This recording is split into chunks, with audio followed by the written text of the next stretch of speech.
Good everything. Hi, Dr. Carr. Hey, everyone. Professor Hunter, good everything. How are you this Labor Day weekend? I forgot that it was a holiday, to be honest with you. I had Because to you're be. supposed to make a day off. You're labor. I'm like, Monday. We not coming in on Monday. What? Why not? When your head is down and you're doing the work, it's like every day is like the next day because it's a joy. You love what you do. Can we? I was thinking this week about my ancestors who didn't have a choice but to get up. We are our ancestors. I didn't even know you had that on. I know. See, that's what I'm saying. they hear all the time. You were thinking about them, huh? I was thinking about not having a choice to get up and what a blessing it is, Right. that I wake up without an alarm clock.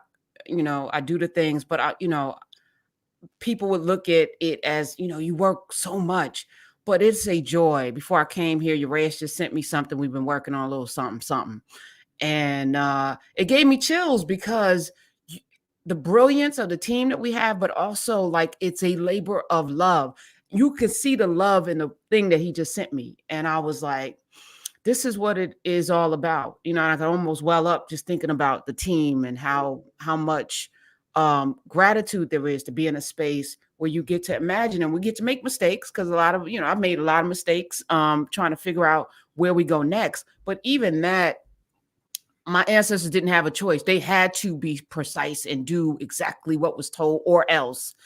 And without the threat of the lash or the threat of death, the greatness that we can create. And we created a lot of greatness, and we evolved in a generation because of the lash and the torture and the just the horrors and trauma. But we can also create in love. And so I'm just full because we sit here and I get to be with you on a Saturday. Most people are like, I gotta work on a Saturday. Well, I'm like, oh, I got up this one. I was like, what's Carl gonna talk about? I don't even know what we're gonna talk about today, but I can't wait. That's what all we gotta do the same thing. This is the work. I also got to meet one of your students this week, and not technically. So Jewel, you know, so she's in tech. Anyway, I probably shouldn't talk about her too much. That's all right. You put her name. That's all right. And that's cool. I'm sure she looked. Well, where would you? She watched, so Jewel Burks Solomon. Yeah. Okay. Yeah. So she's a brilliant genius tech person who's out there funding Black folk businesses, right? Which is incredible. But she's a Nubian. Yeah. So, yeah. And so she was like, behind the scenes, we were talking. I went to Howard. I said, you took Dr. Carr? She said, everyone took Dr. Carr, but I couldn't get into class. So I ordered, I do what everyone does. Or I just showed up and I sat in class. So you got people that don't have credit for having taken your class. And then I think about Nubians, right? And Knarrative. And people take your class. We don't get college credit, but oh my goodness, is it enriching? So she spoke a thing that we all, really appreciate and understand, that you can be in somebody's class and not get credit. And what's credit for anyway? You know what? Now, all right, y'all. Again, week after week, we have never gone through a run of show, never gone through an outline. Today, once again, just like all the other weeks, and different at the same time.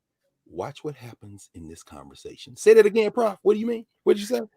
If you don't get credit, you say college credit. What is credit? What is credit? Is the question, right? What is credit? Okay, y'all heard us, right? We did not discuss this. What is credit? What is credit, Professor Hunter? I started back teaching this semester. I'm like, the school year is back in swing, baby. Come on, Professor Hunter. And I'm having this conversation with them because I on my payroll is more than 30 people. Woo! I don't know whether they have a degree or not, all of them. And I've never asked for a degree. All I know is the people that work with us, they do a thing. And they do a thing that's valuable. They do a thing. And I don't know whether they have a degree or not. And it doesn't matter.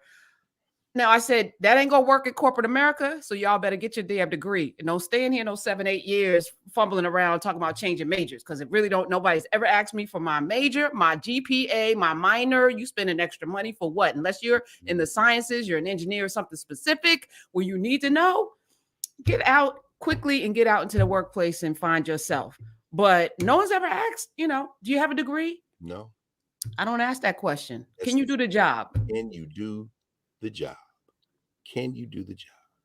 This is the listen. And in terms of, I mean, just on terms of narrative in Knubia, I came to class Tuesday, my Education in Black America class. And we had this wide-ranging conversation about a number of things. We're prepping them now because next week we start James Anderson's book, The Education of Blacks in the South. And after class, this sister came up and said, I just retired from many years. We're in the same age range, from the Detroit Public Schools as a teacher, as a high school counselor. And I know she won't mind because Lisa Tompkins is her name, lifelong teacher in the Detroit Public Schools and high school counselor. She's a Nubian, probably here now. She said, I just came by because I retired. I spent the last few days on the East Coast catching up with my babies because her students are all over, high school students. And she said, I'm coming up here to be in class in person with you. I said, oh, wow. I said, if I had known you were here, I would have asked you to jump in this conversation we were having about quality of high school education.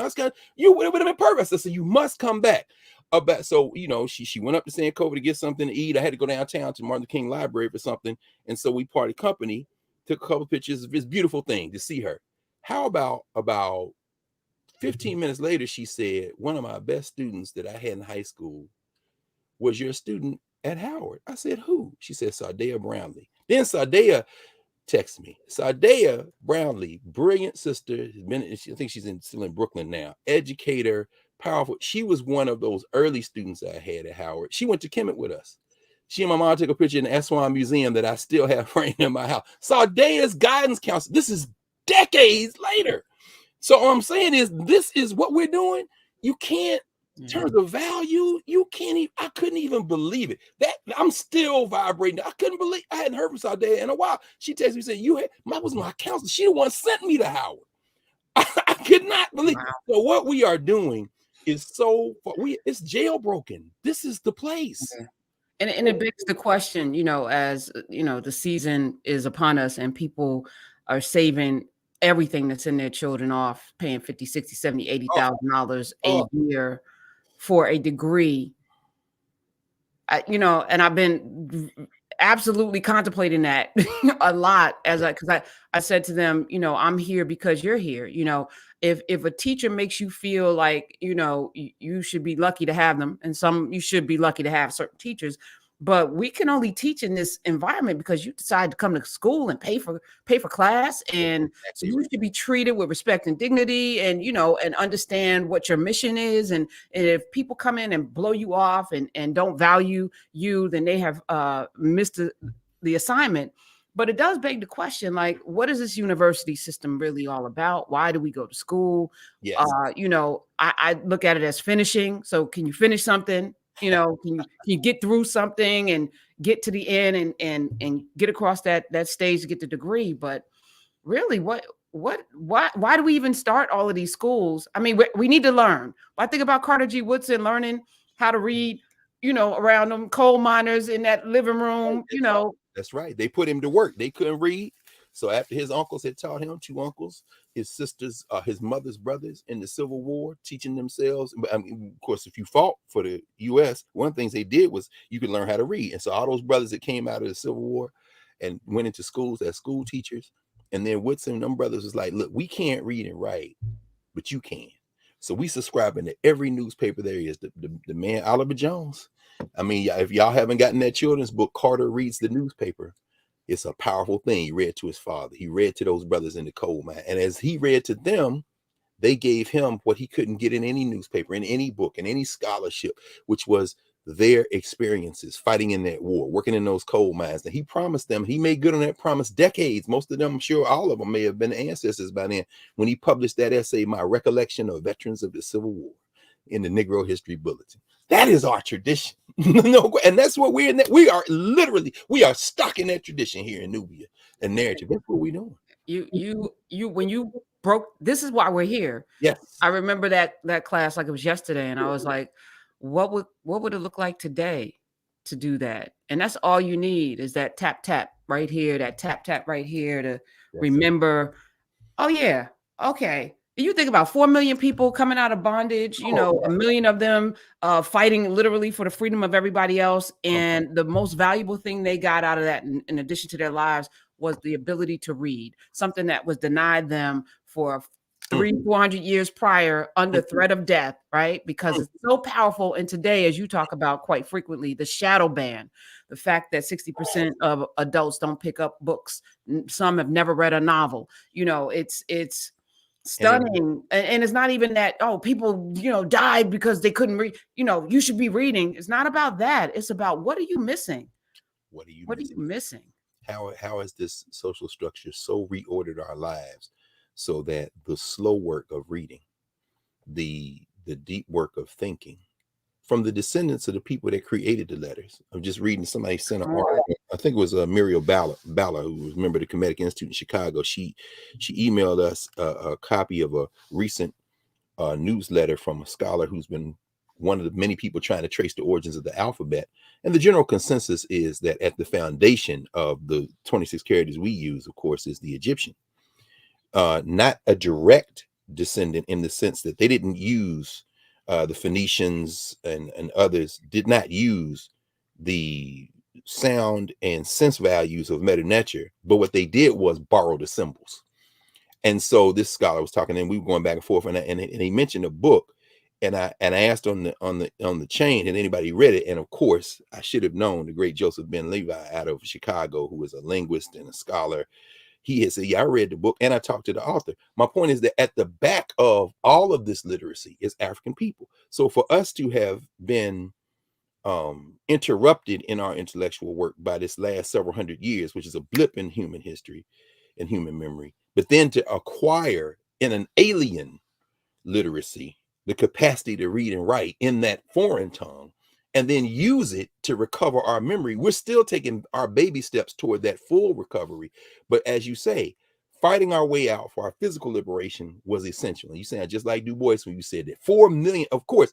And then having done that, and while doing that, we now fight the deeper fight, which is to recover our memory. And that's not just for us, that's for humanity. We have something to say to the world, as Du Bois said in his speech to conservation of races, given right here in DC. We have something to say to the world. We're not trying to conserve ourselves as people and a people just for us. Just for us. We're in a moment now, front page of today's New York Times, America's using up its groundwater like there's no tomorrow. They're saying, look, we got to come up with some different solutions. And the West is now like, wait, how did y'all indigenous people do that? Well, how did you Africans? How did you Chinese? And we're like, okay, let us resume, because y'all about to tear up the whole damn planet. So, I mean, yeah, literacy is at the core of this. Literacy on this Labor Day weekend. Literacy. And where do we have it? Where are our libraries? Knarrative is building a huge archive to join the other archives, but literacy has changed. I mean, this is the first week of class. You see your students, you're literally training them in reading and writing. Yeah. What does that look like in an age where the newspaper is not a ritual? Reading books are not a ritual. So for first thing I do, because I want us to get to know each other.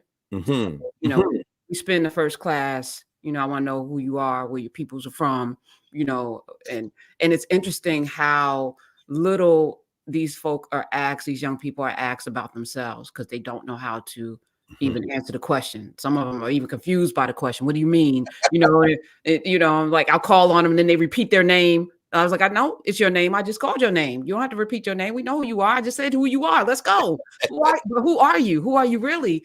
And it's like that question stuns them. But then I ask, you know, what are you reading?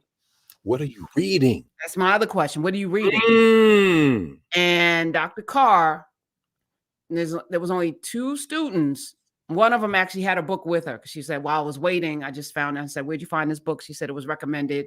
I was in Barnes & Noble. And shout out to Barnes & Noble for their reclamation of the actual, you know, power of what a bookstore should be. The new CEO is committed to making it community-based and empowering is why it's coming back, empowering the people who work in the store, because those folk that work in Barnes & Nobles are bookophiles. These are folk that read and they know what is good. They're not no longer a slave to the corporate interest with the end cap. They divorce themselves from that, which I love. So she said she was in Barnes & Noble. She got a recommendation. And so one out of 2 classes held up a book. The rest of them, if it's not for class, And even then, it's like, even if yeah. it's our class. And these are media young people Oh, no don't question. even read the newspaper. I would say especially media folk, because it's the devices.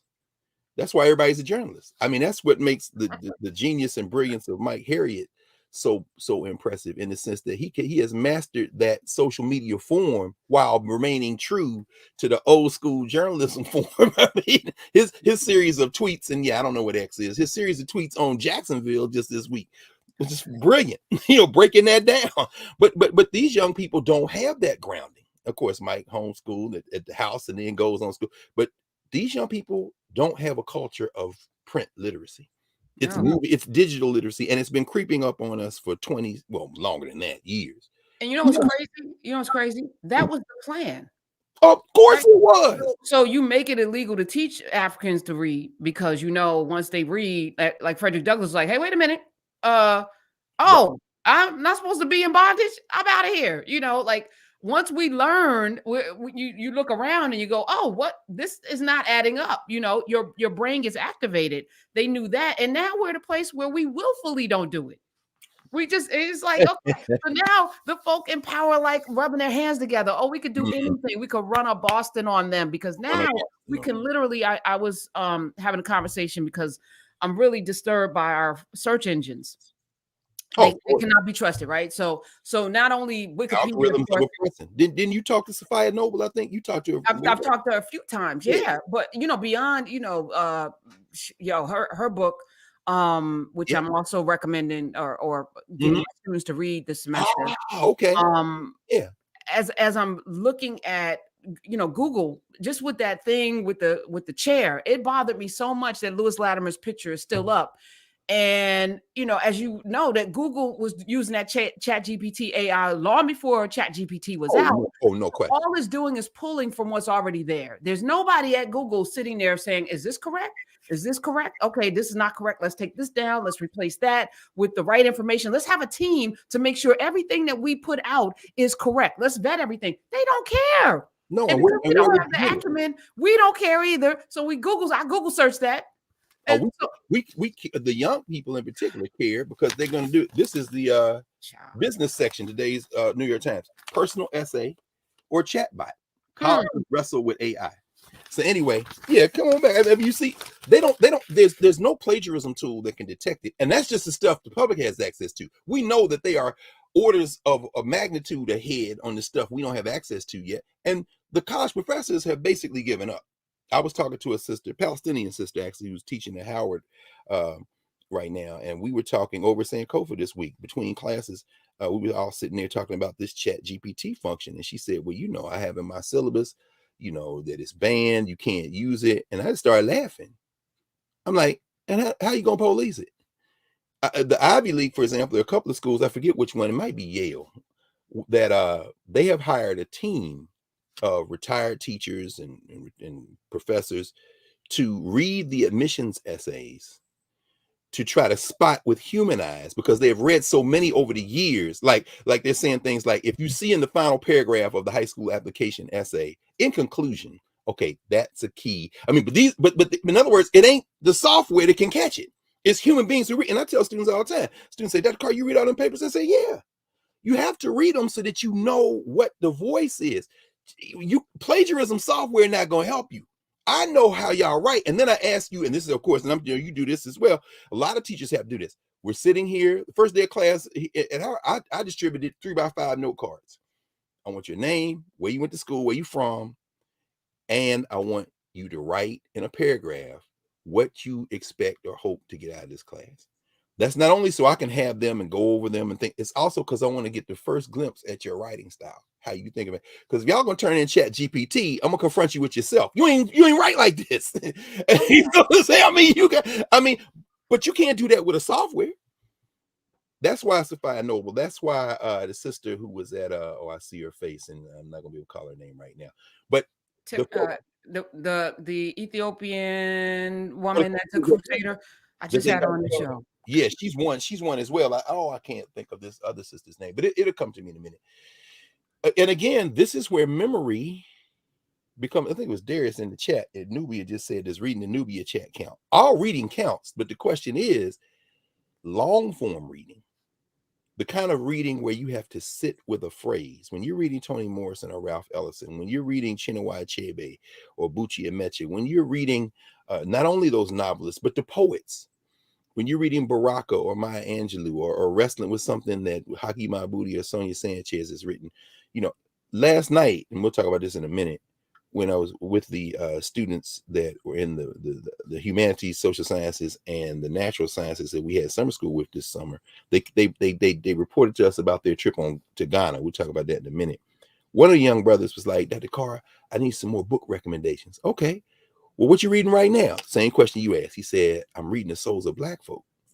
I said, are you wrestling with that Du Bois? And this is what this young brother said, 18 years old. He said, he writes so beautifully. I said, because that's 19th century prose. Y'all not used to that 19th century prose. You're used to that, future prose. No. When you read a sentence like the Negro marched out of slavery, stood briefly for a moment into the sun, and marched back into slavery. That's poetry. You know what I'm saying? You got to think about that. It's different than, Yeah. I don't blame those kids because they didn't get it, and we have to do something about that. Well, I even had to stop myself because I'm a do freak. So it's like, all right, read this book, check. Mm-hmm. And in my big age, I'm now really settling with reading books, in particular, novels you should finish.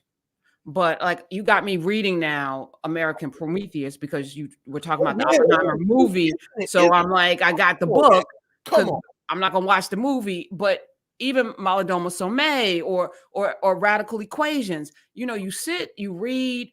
It's like the Bible. You don't read the Bible, put it down, and it's like I'm done. You keep going back. It's the journey of reading, not the destination. Now, novels, finish them. Where the crawdads live, boom. Toni Morrison, though, the certain novelists, though, you're gonna have to go back to because they are adding things to your life as you grow. Come on. So it's the journey, and it's okay to go back. And I think, even if you only have 10 books in your life that you read over and over again until you become, and I think The Coming should be one of them that you keep going back to as you grow. Yes. But what you read at 18, you could read it at 20, you could read it at 30, you could read it at 40 and have a different experience with that same book. And I think we don't teach that either. We teach book, close, next chapter, next book, next, like it's like that's so American, so European, so colonizing, as if things can be finished. Nothing's ever finished.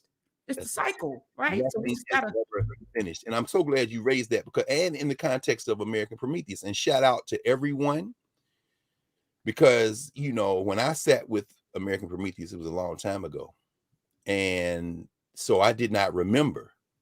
But of course, there were a number of people of African descent who worked and connected to the Manhattan Project. The many who were in Oak Ridge, Tennessee. But a lot of folks, including a lot of folks in Knubia, and maybe somebody in here now. By the way, they're answering your question in the chat. You asked what you're reading, so people are putting their book in the chat. Oh, of course. And so I'm trying to multitask. Let me jump into that right now. Go ahead, keep talking. People were mentioning J. Ernest Wilkins. J. Ernest Wilkins, who was the youngest student ever admitted to the University of Chicago of African descent, got his PhD at 19, and he worked on the Manhattan Project. He taught as well for a year at Tuskegee. There was Samuel Proctor Massey and Modi Daniel Taylor and William Jacob Knox Jr. Knox was the only Black supervisor during the Manhattan Project. So in the movie, you see a glimpse of this Black dude out there jumping up and down. I'm thinking maybe that's William Jacob Knox. But the point is that massive text, American Prometheus, will give you details that you won't get in a movie. You can't get in a movie. You can be moving image literate. I remember working for a school district many years ago. I gave a talk for teachers and administrators called Hip Hope, which was, trying to come up with a catchy title to get people engaged around the question of literacy. And we started talking about the question of literacy in a society where, as I said at the time, this was the year 2000, 1999 or 2000. And one of the points I raised was that we are at a moment when moving image literacy and digital literacy, which are not the same thing, but under the broad category of digital literacy, moving image literacy, not under the actually movies, moving images of any form, including digitally produced, are supplanting print literacy. And at these moments of inflection, in fact, I referred to Walter Ong's famous book, Orality and Literacy, where he talks about the shift from mouth to ear forms of communication to print literacy in Europe, and how it shifted the power dynamic. Of course, that's one of the reasons the church emerged as such a powerful force. It isn't just about faith and belief, the Christian church, that is. It's also about who had the capacity to read and write. And out of that shift came the institutions that we have today.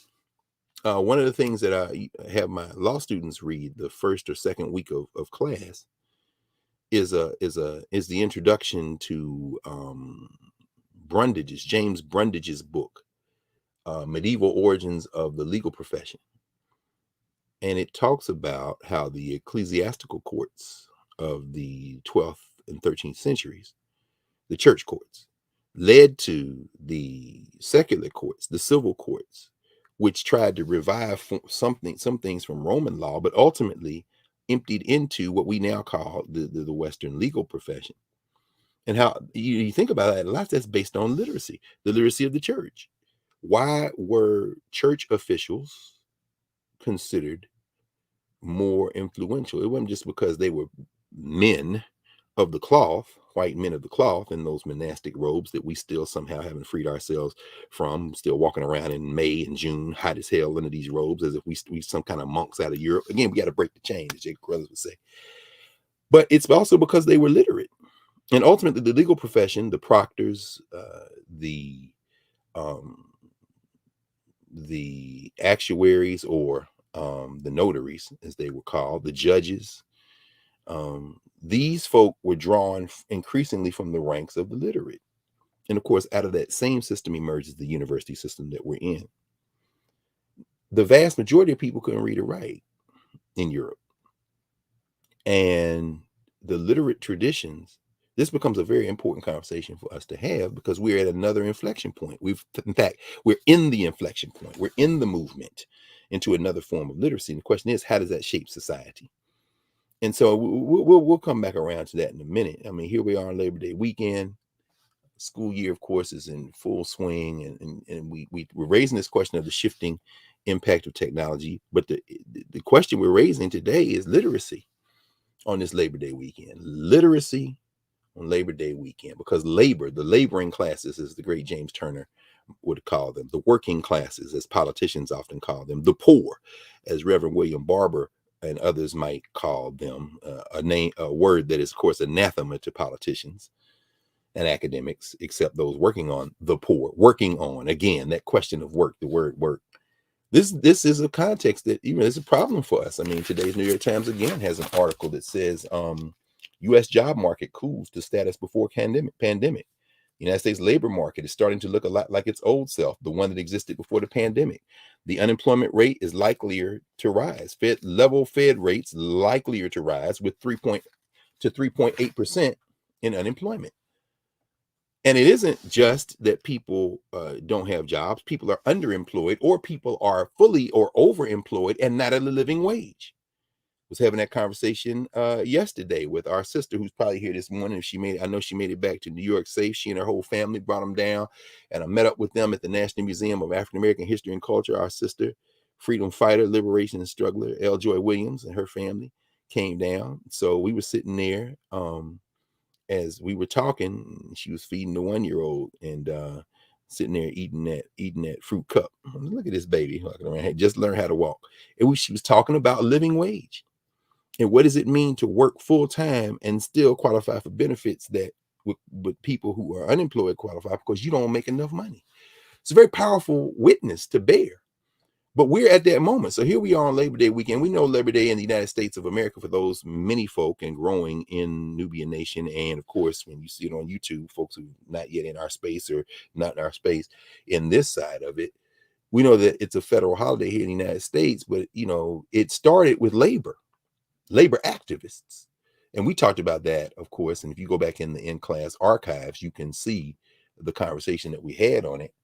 And, start with the labor unions. And then, of course, as people organized, it then moved to the cities. You had municipal ordinances that were passed in the 19th century, 1885, 1886. You see these ordinances passed in some places. And then at the state level, New York passed a bill. And then Oregon passed a bill. And that bill was signed into law before New York. So the first Labor Day at the state level was February 1887.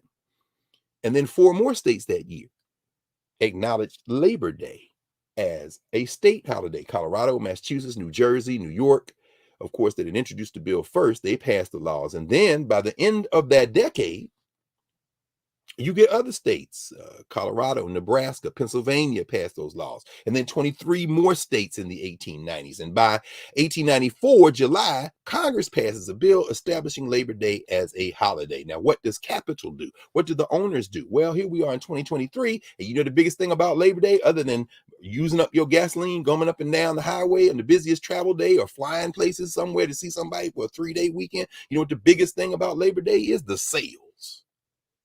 Capital said, we're going to bust y'all ass 6 days a week. And on the 7th day, you bring your money back and give it back to us. What the hell just happened? Capitalism is like a spider. The web is growing tighter, as Boots Riley said in Not Yet Free. The whole point is that Labor Day was a holiday that was started by labor. And what is the purpose of labor?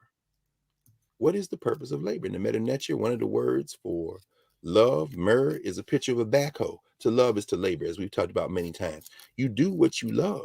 In fact, in the book of TIAA-CREF, the tune, one of the mastabas that we visited when we were in the Nile Valley, TIAA-CREF, that Sebaid, that wisdom literature, TIAA-CREF writes 4,000 years ago, over 4,000, really, 4,300 years ago, writes that, you know, love of a thing strips the person of themselves. So what we are doing here is work, it's labor, but it's love. And as you said, Prof, love is at the center of it. As a young person said last night, I'm going to talk about that again in a second, in their kind of reflections on their trip to Ghana, the 2 weeks we were in Kemet, they were in Ghana. And she said, at the center of all of our work has to be love. She said, that's the thing that struck me as I stood in, it's another 18-year-old, as I stood in the dungeon at Elmina. As I stood in that dungeon where our ancestors were taken out. And we know most of our people weren't taken out of Ghana, but that's not the point. Symbolically and literally for some folk, particularly if you're Jamaican or from the British Caribbean, you might have been on that boat from Ghana, from Cape Coast, from Elmina, from those mines, from those dungeons. She said, you know, I felt my whole self change. I felt like, you know, I know what I wanted to do when I came here, and I know what I want to do, but something changed in me in terms of why I want to do it. I have to do this for my people. And there's a love that animates that. I owe them this. It's not a debt of obligation. We are our ancestors, meaning that our physical existence is the result of an unbroken genealogy of procreation. So if you want to see your parents who are ancestors, look in the mirror, because they made you just like you made your children, and so forth and so on. So, you know, here on Labor Day, we have to remember that labor created Labor Day. The people created Labor Day in the United States of America. And ultimately, those who live off the people, including those who exploit the people, figured out a way to siphon that. But we have to remember that that labor is for a purpose. The love of reading, the love of teaching and learning isn't just for the pleasure it gives us. And there's really inestimable pleasure in that work. It's also to make life better. It's also to make life better. I'll never forget, well, it was Francis Crick or James Watson, maybe Watson, who got the Philadelphia's Medal of Freedom when they used to give it out on July 4th in front of the old Pennsylvania State House, known as Independence Hall, where we broadcast from the back that time, a couple of months ago, back in May. And Crick was standing there. Oh, it was Watson. It was Watson was standing there because, anyway, we not important. I don't even think about them cats. But he said something in his acceptance speech. He said that, I think John Street was the mayor, black mayor, draped the medal over his neck. And he's standing there. And there are a lot of black people down there. The mayor, the choir, the park service workers, the superintendent of the region was there. But in the crowd, not many black people, if they weren't related to some of them people I just mentioned. And of course, I go down there with my volume of Frederick Douglass to read What to the Slaves of the 4th of July while I watch this travesty. And so he said something that was very interesting. He said, you know, when you exercise, when you go out and work your body, you get these release of endorphins. It's your body telling you thank you, because what you're doing is going to keep us around. So therefore, I'm going to reward you with a good feeling. He says the same thing with intellectual work. And I never forget that. In fact, I went back and told my Freedom School students what he had said. He said, intellectual work revives your spirit. It expands your mind, and then you create out of that reviving. So that type of intellectual work is very important. And there are many ways to do it, but print-based literacy is a critical way. We invented the writing systems. So here we are on Labor Day. And we also labor so that we can have leisure. We have to have, you know, we have to be able to relax, to allow our minds to expand. So we don't want to work 7 days a week, 24 hours a day, maybe if it's something you love. But even if it's something you love, you need those kind of moves. We hear a lot about self-care now and all that kind of thing, but we're trying to improve ourselves and our communities. Now, Professor Hunter, you asked, you know, what is credit? What is college credit? Well, that's very interesting, because I bought a book this week by I can't even remember the name of the author. In fact, because you know I'm always shopping for books. Actually, but the book included a quote by a Black educator, John Rayner. His father was white, mother was enslaved. He was born into enslavement. He eventually moved to Texas, the site of so much trouble today. And we're going to talk about that funky superintendent and funky governor of the state of Texas, the superintendent of Houston Independent School District. Yeah, buddy, we're going to talk about you today, sir. Anyway, turning libraries into computer rooms and detention centers for students who have misbehaved. You saw our joke, a purebred joke, but we'll get to you, sir. But this brother he was born in 1850, 15 years before the end of enslavement. He made transition in 1918, right near the end of World War I, so-called World War I. And his name was John Rayner. And I was over, you know, somewhere in my hands and knees looking through old books, and somebody had, I guess, donated a bunch of books on the Civil War and Reconstruction. You know, people deaccession books, and Oops, sorry. that's all right. People are visiting library sales, and you should always do that. Get those books. People are deaccessioning. Howard University has an undergraduate library. It doesn't have any books in it. They emptied all the books out, put them in storage, or gave them away. And people say, no, we put the books in storage. You say, yeah, but I'm a book man. I am a book person. So you shouldn't say that to somebody who scours bookstores. So when I see the books with Howard University Library's book plate in them, and I know the supply chain that goes from suppliers who collect and buy in bulk deaccessioned books to used booksellers who connect. You shouldn't say that to somebody who knows how it works. Shouldn't say that, but you know me, I'm just nodding my head. So I know some of those books did not go to storage, but I know there ain't no books in the library now. That's the Wayne Frederick Undergraduate Library. He's renamed it for the 17th president who just retired. But at any rate, I mean, the irony in that speaks for itself. But in terms of libraries is fascinating to me, because we have libraries now that are being converted into bookless structures. And some of it has to do with class, because if you go to certain universities and certain schools, their library is still well stocked. They're still buying physical books. They don't throw away the other books. If they deaccession, it's for certain reasons, and they still even have reserve collections. Then you go into many of the places that are reserved for the poor, for the folk who don't have resources. And they say, we don't need all these books. We need computers. They just get rid of the books. And so I was, you know, in one of these places looking around, somebody had clearly given up these books. And I'm like, I'm very happy to take them very cheaply, $1 or $2 a piece. And one of the books was on the history of these Rayners, the father and son, John B. being the son, the person of African descent with the white father who came out of Reconstruction, moved to Texas and fought for education, got involved in politics. And he had a quote that just made me laugh. He said, Carnegie, we didn't plan this.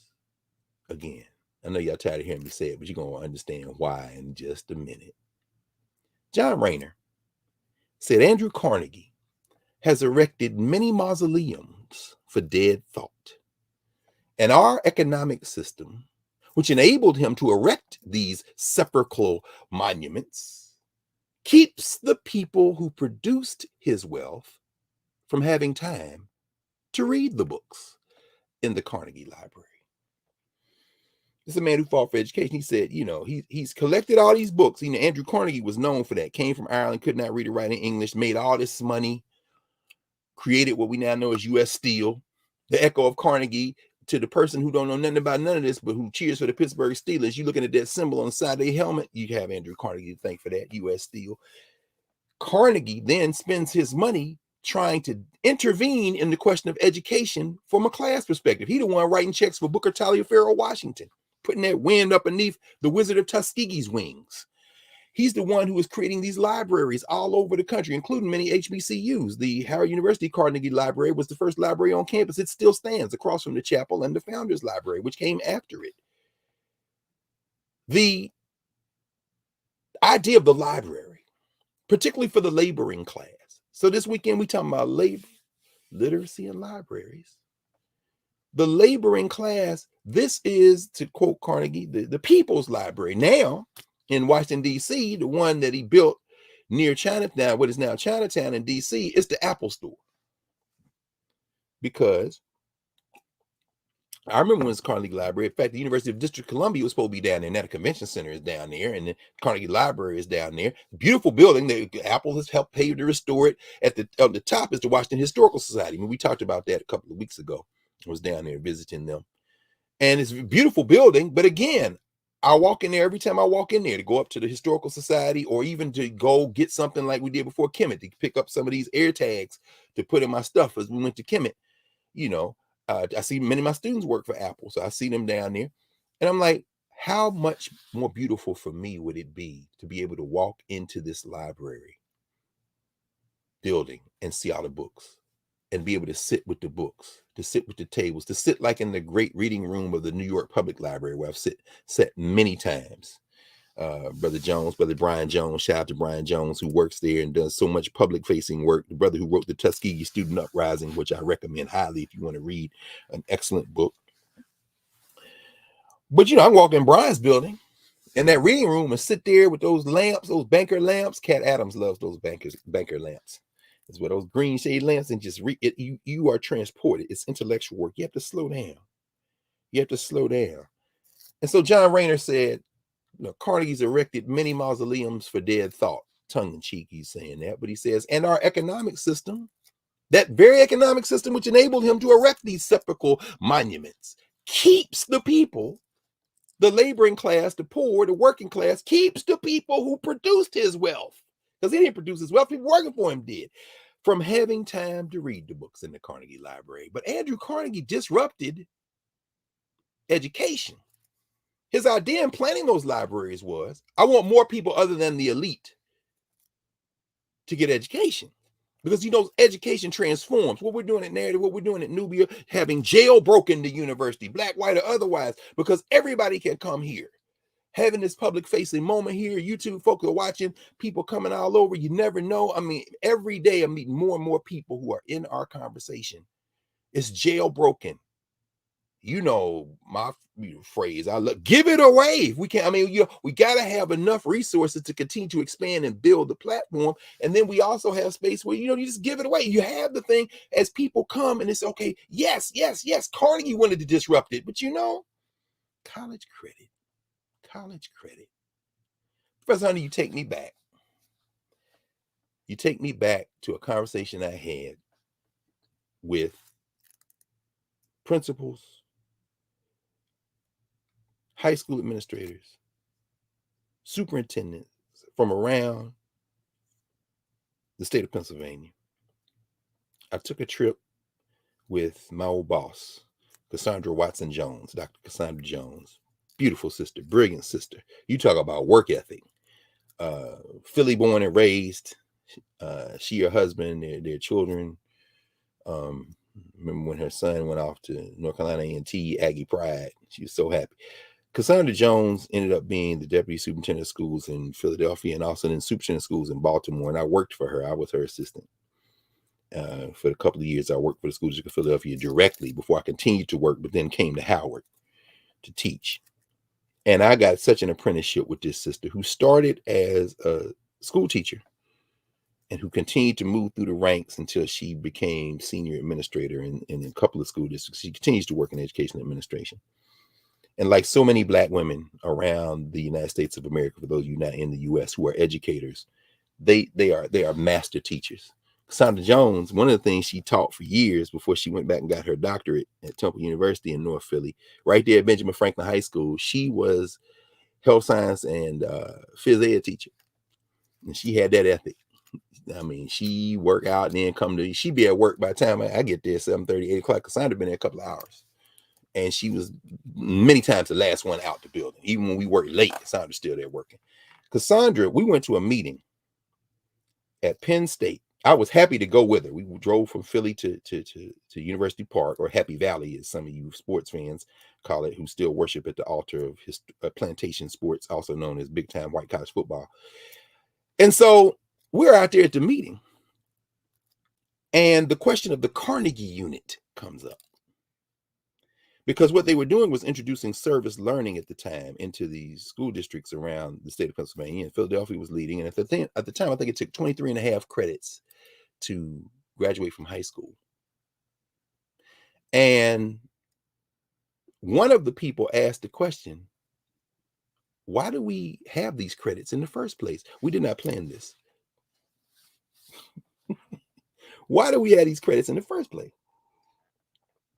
Everybody in the room look at each other. I don't know the history of that.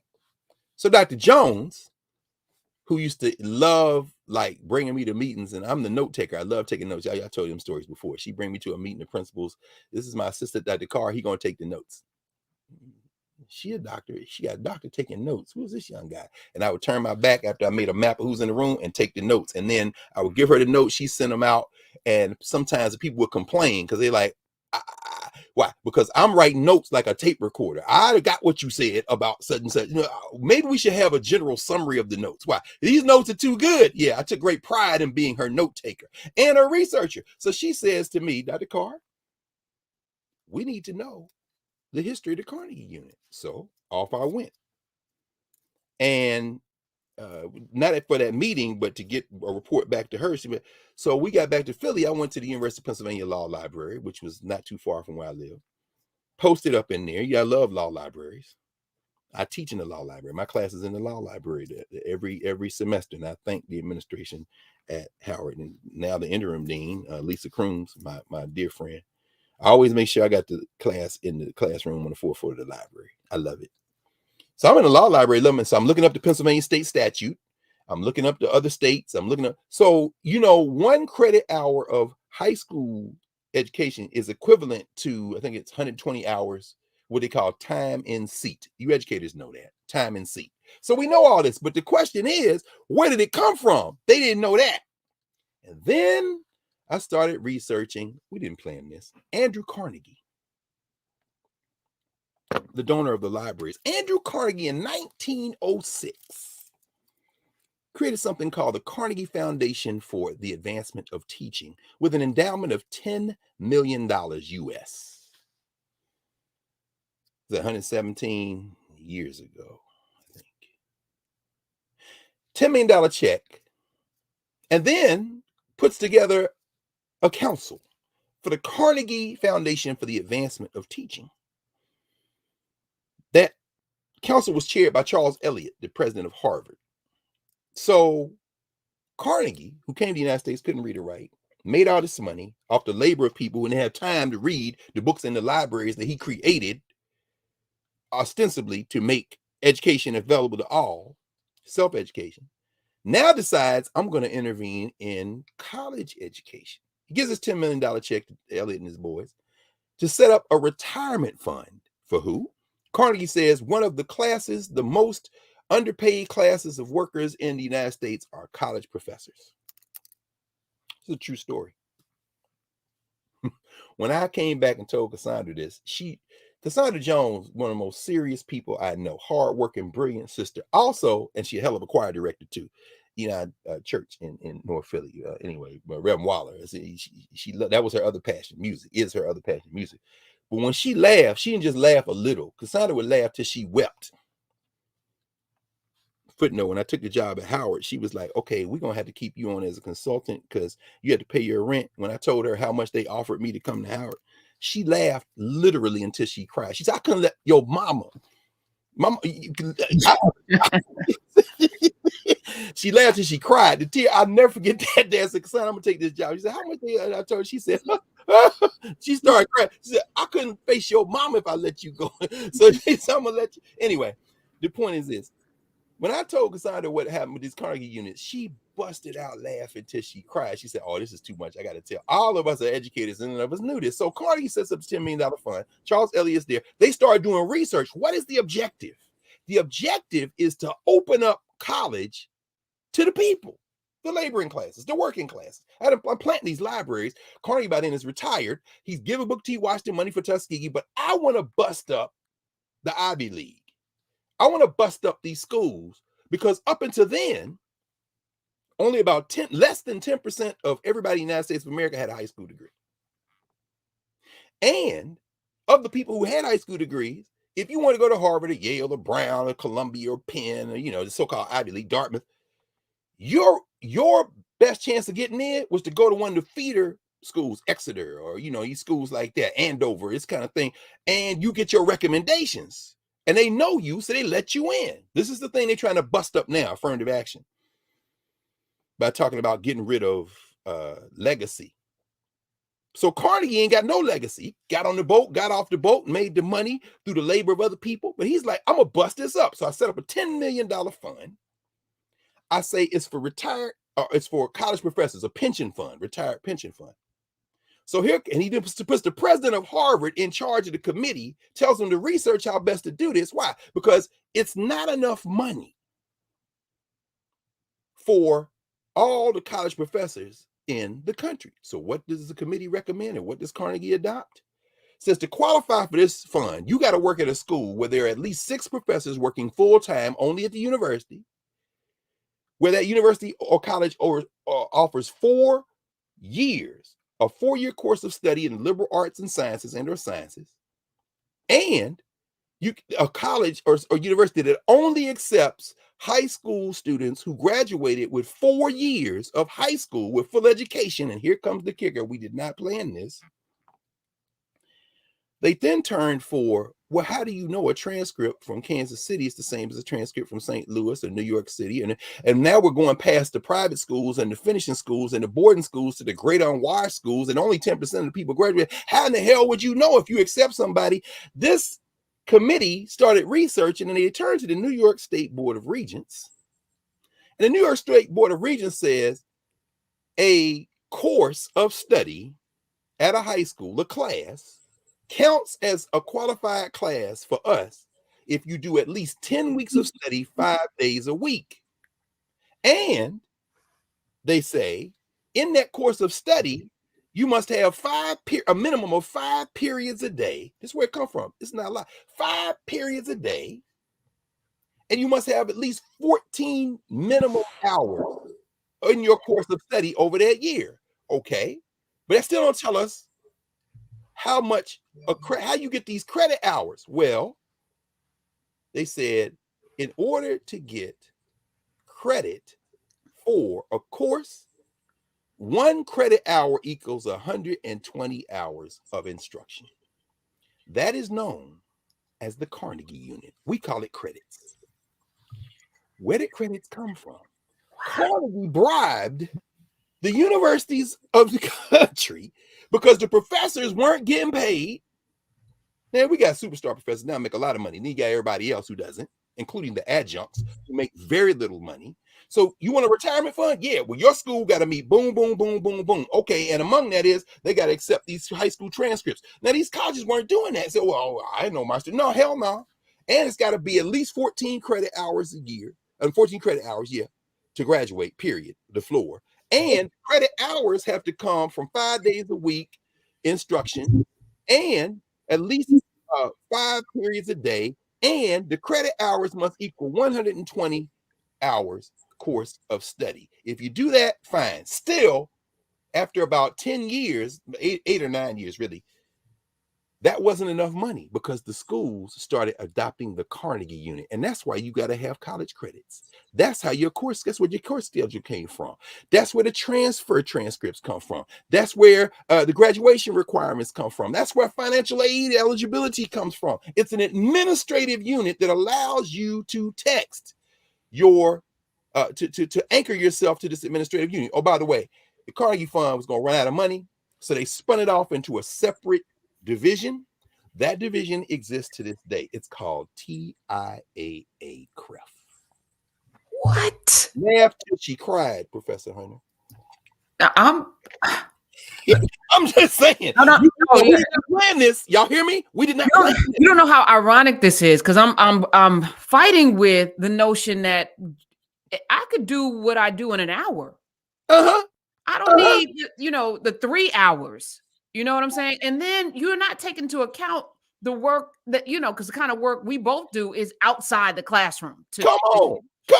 And so in this system, you don't know the quality of each teacher's hours. You and I could do something in 30 minutes that may take somebody else 4 hours, whatever. Exactly. We do it every weekend.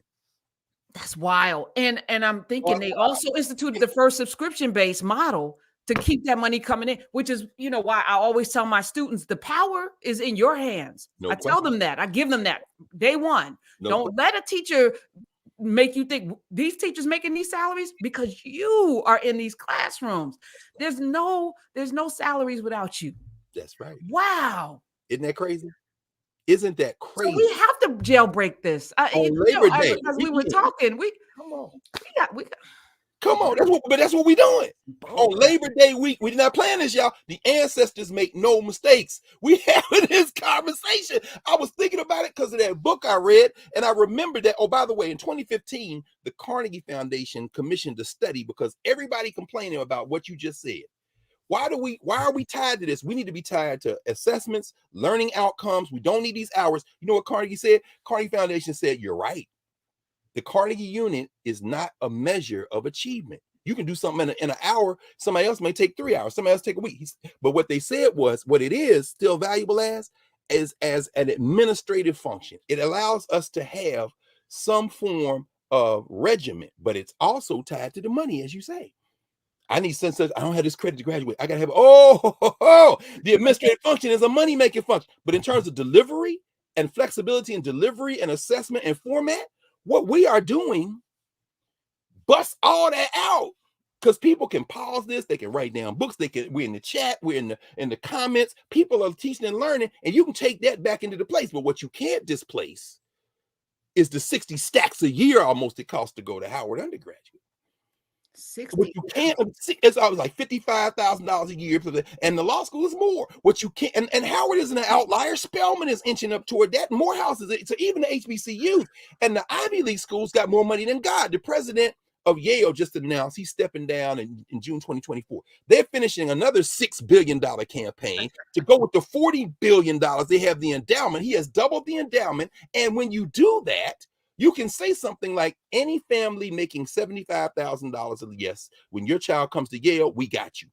And so look at Yale. Yale got more money than God. On Labor Day weekend, the HBCUs would love to do that. But guess what? We're going to help the HBCUs. Why? Because we jailbreaking. And why? And jailbreaking, those students who are at HBCUs, their parents, their high school counselors, all them people, you can get this here. And then you go in there and you can enhance it. But while you're doing that, you don't have to go to a school. If you can't afford it, don't go into debt. There's community college. There are other places. And these young people have figured it out now. So more and more of our students now, all over the country, are in high school, taking dual enrollment programs, getting college credits, going to community college, getting associate's degrees. And when they show up on college campus, they're 18 years old with an associate's degree. And they are juniors in terms of course credits. I'm seeing it all over the country. They have figured it out. But guess what? What this does is allow us to have a space where none of that matters. We got to support these young people. So anyway, I mean, we didn't plan this. Now, I did want to mention again, coming back to Houston, Mike Miles, the superintendent of schools in Houston, was sent there by Greg Abbott, the white nationalist governor, and the white nationalist legislature. He used to be superintendent of schools in Dallas. He's up here talking about they're going to transform education in Houston, the largest city in Texas, the largest school district, overwhelmingly non-white, people of African descent, indigenous people, also known as Latino or Hispanic, as they might be called, Spanish-speaking populations, non-white.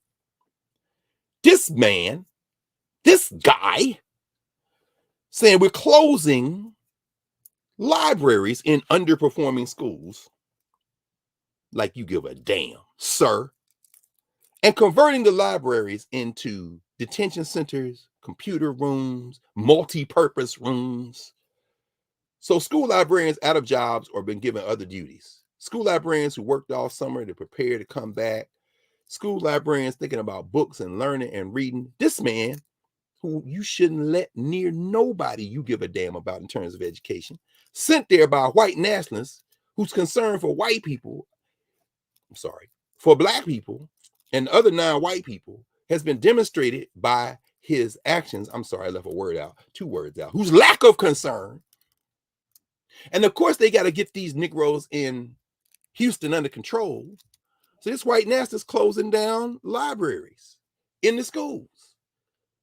Firing principals, moved the principal of Jack Yates after she was, they pushed back against the school board and got rid of the elected school board. I love you, white nationalists. Let's dance, baby. We're going to crush you. We're going to roll over you like the ocean because your little funky settler experiment is coming apart. And once it comes apart, it ain't coming back together. So I want you to bleat to the extent of the lung capacity of your tiny white nationalist lungs. Bleat! Because it's the end. We know what death bleat. You're desperate now. You're scared now. You're frozen in fear. Shout out to Mitch McConnell. You're frozen in fear. And when you do open your mouth, it's a bleat. It's a tiny bleat. Mike Miles, you can't do nothing, Greg Abbott. You can't do nothing, Ron DeSantis, so you must bleat. And in your bleeding, understand that we will roll over you like the ocean. You think we haven't been in this dance before, sir? You don't have the feet to dance with us, Governor. You can't do it. So guess what? We can go back to the days of Rayner. Oliver Jones had a parlor in his little house coming out that coal mine. They washed their hands, and here come young Carter Woodson off his shift. Bruh, read us the newspapers, sir. Well, guess what? There's a Shape Center in Houston. There's a Shrine of the Black Madonna, Bishop, in Houston. There are community centers in Houston. You should overflow the libraries that are there and build them out. And so while we fight to roll over you, sir, while we fight to roll over you in the courts, while we fight to roll over you in the voting booth, while we fight to, we also at the same time establish our libraries. Because guess what? When the libraries were there was a shadow ban on the books. How many times people checked out the books in the libraries, even as the best librarians fought like hell to get them to read and get them interested in reading. And as students are interested in reading, you get more and more of them off the phones and into the pages and all of that work. All that work's got to be restored. But while we are fighting you, because we're going to roll over you like the ocean, your day is done, baby. It's done. Your dead way of life is going to be permanently dead shortly. But while we are fighting you to the death, and make no mistake about it, your ideology will die. We're going to break your political backs. We must now protect ourselves, protect our children, protect our communities, and overflow those libraries. Buy out the bar. Buy out the black bookstores. Now, again, I spent so much time over at Sankofa. There are moments when they're on the precipice because people are not buying books like they did. We assign books at Howard, tell the students to go over and get them at Sankofa. And the students may or may not get the books. If they find a PDF, they share it. Sometimes students don't have money for books. I understand that. But if you have money for books, I see you buying everything else. Buy the book. And there are students who buy the book. There are many students who buy the book. I saw a lot of them last night. I'm going to talk about that next, where I was last night. But you got to support these black bookstores. Look at the list on Knarrative. Support your favorite black bookstores wherever they are. We put them in the chat all the time. People put them in the chat week after week. They talk about where they buy. And I'm telling y'all, you know, and every time people come to DC, they go by Sankofa. I'm saying don't look up and Sankofa not be there, which is a possibility as we move away from book buying. Children's books, all forms of books. But we got to do that. And in Houston, the Shrine got a bookstore. There are books at the Shape Center. You know, there's a brother and sister who started a bookstore, have a bookstore, and that's where Dr. Black did his reading. His last reading of Black on Black was there, right there on the campus of Texas Southern. They moved to a larger venue, but their bookstore is right next to Texas Southern. In fact, the name escapes me. If y'all put it in the Knubia chat, though, I'll make sure that I mention it, and then somebody on YouTube will put it in the chat. Well, put your favorite bookstores out there and look at the list we have, the growing list in Knarrative. So, you know, as these white nationalists tear up their funky settler project by getting rid of all the rules, the white nationalists in Wisconsin who want to impeach the judge that just won the election to the Wisconsin Supreme Court, want her out before she ever gets a chance to rule on the gerrymanderings. The ones that are after the sister in North Carolina on the Supreme Court because she talked about implicit bias in the color of the lawyers that appear to argue before the bench, and now they want to impeach her. Of course, in Georgia, where the hillbilly horde is trying to get Fonnie Willis because she already put their the grand dragon of their clavering in jail. And that don't mean that I'm caping for prosecutors, because of course, you know, it's so funny. I was walking on campus on Wednesday, and young brother had on a Young Thug t-shirt.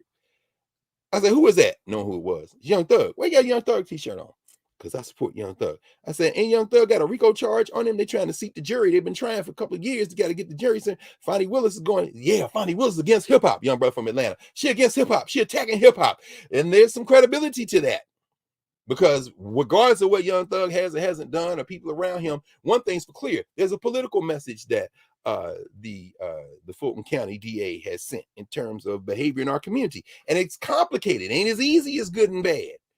So people rushing toward Donald Trump and saying, see, the law got you. Understand that bad boys, what you gonna do? What you gonna do when they come for you was a TV show, and for years they was chasing you.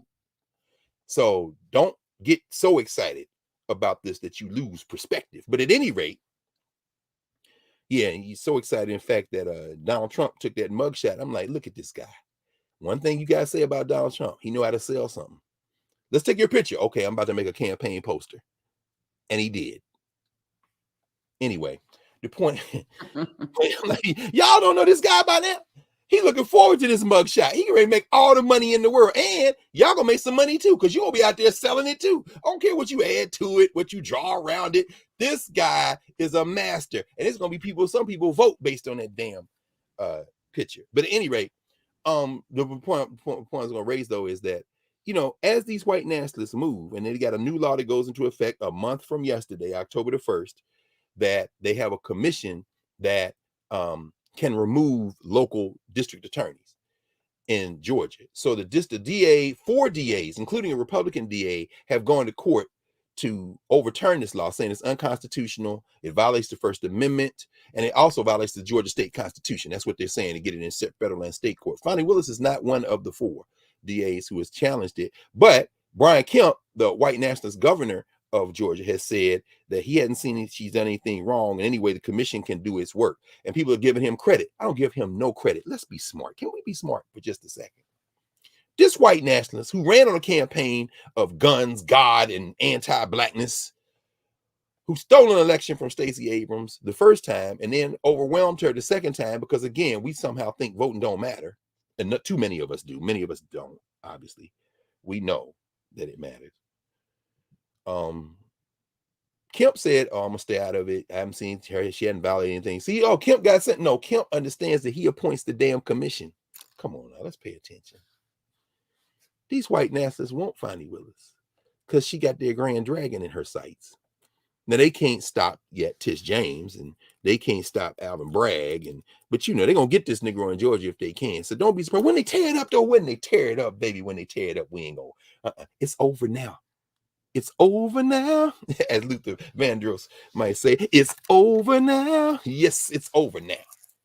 And what we have to do is, while we are fighting in the political front, in the social structure formations, we have to build out of our governance formation these places. We got to put some libraries together for our babies. We got to enhance the libraries that exist already at the community centers, at the schools. We can do that. We must do that. We ain't Moms for Liberty. We're not a white nationalist front. We are African people. We invented reading and writing, and we can do that. So our institutions, our work is at the institutional level. Our individuals must become institutions. Again, labor. So as I said yesterday, Went down to meet Eljoy and her family. They were in town, and we were at the museum. And of course, I'm looking for them. So I'm texting her. I said, you know what? I'll meet you this afternoon. I'll meet y'all. In fact, shout out to her 8-year-old. Her 8-year-old, that's why she had texted me the day before and said, my 8-year-old wants to know, are we gonna see that the car? Well, now I got to come down there. The baby done said, I got to come to the museum. So whatever else I was doing, I gotta move that down later in the day. I gotta get down here. This child done said, we gonna see that the car. Yeah, all right, I'm coming. Little London. Exactly. Come on. She is a grown woman. Grown woman. You know how I found them? I'm up on the second level from the basement, and this child singing a freedom song in the middle of the floor. No. I saw Eljoy from the back, and I saw the look. She jumping up and down. Oh, here we go. Okay, there y'all are. It was beautiful. Anyway, but I'm intent on finding them. And those of you who live in the DMV know that, say, well, you gotta get tickets to go to the museum. And, I know all the people at the museum, the director, the previous director, my dear friend Kinshasa Conwell, who just retired. So I could go to the museum anytime I want if I just let them know, but I've never once asked them for tickets. Why? Because I live in the DMV, which means every day at 8:15, they release day of tickets. And if you go on the websites quick enough, you can get tickets. So I went on, got a ticket, for around in a little afternoon. So I'm gonna meet y'all down there. So I'm down there to find them first. And I experienced something that I've never experienced with that level of purity. Going in to find Eljoy and the fam. Because I experience this every time, but because I was looking for them, I was focusing on the people exclusively, not the exhibits. I've been in there so many times. I could be a docent at this point. I know where everything is. But so as I'm going through, beginning the basement, coming through, thinking that's the way they went.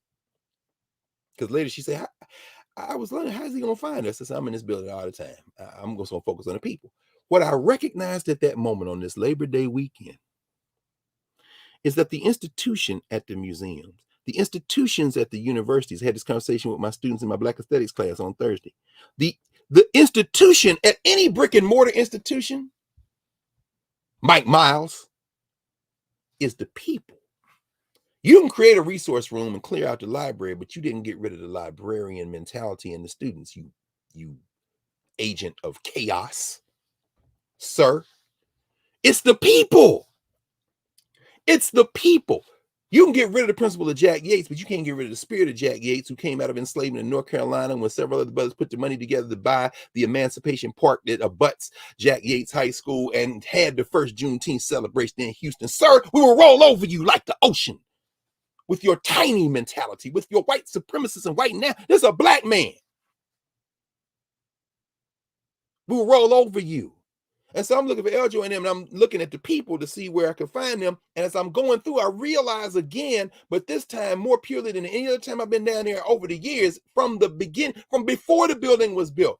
When I stood there with Kinshasa, as she was there with the brother who supervised lowering that train that they go into down the bottom in the second level into the foundation of the building before they built the rest of it, because too big to put in there once you got the building built. So I've been down there since they broke ground for the place. I'm saying, but this time, and just focusing on the people, I realized immediately, which means now when I go, I'm really going to do this a lot more. It's the people. It's the shirts they're wearing. It's the pride they're having. It's the conversations they're having. I wrote that for Ebony Magazine when they were still in the print editions, when they're at the opening of the museum. When you go to the space, the institutions are the people. It's the elders. At that moment, looking for her baby stroller, I didn't recognize before yesterday how many baby strollers be in there. I'm like, these baby strollers. And I realized they're always here.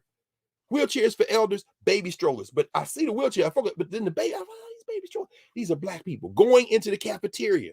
The 1 year just learned how to walk. So she walking around, and she walks and makes a turn and lays her hands on the thigh of this sister. She and her husband sitting there eating lunch.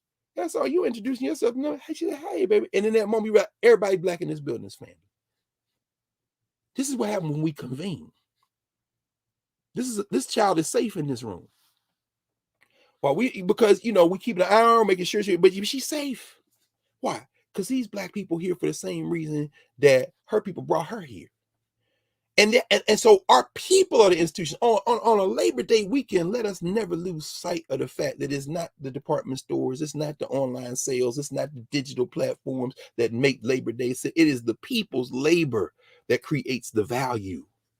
And at the college credit or the high school credit or the elementary school or middle school credit, junior high school credit, those credits are not stacked by administrators. They are stacked by the teaching and learning process. That a test should be an interruption in your study schedule. You ought to be able to fill out a test the way you write your name on a job application. I didn't have to think about it. I'm studying all the time. I come out of this, so I take this history class. I knew that already. Let me just fill this out. You want to score? I can get that score easily. When we make it about the process, we lose sight of the fact that this credit is in the substance, and the people populate a museum. If that museum was full of cornflake boxes and black people were still coming down there, it would be still a place where you could learn much more from the living institutions of the elders walking around and the things they congeal around. I asked them, I said, y'all went down to see Emmett Till's casket? Yeah. I said, in many ways, that's the spiritual center of this building.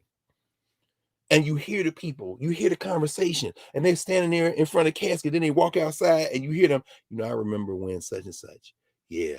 My auntie used to tell me, or I was 7 years old when Emmett Till was killed. And then you hear things that just blow your mind. I was at the March on Washington. Whoa, I'm ear hustling. I'm not going to interrupt y'all. Why? I'm at the museum. What? The building? No, the people. You are the museum at this point. You are the archive. I'm listening to this living archive. Again, the question of the people. So last night,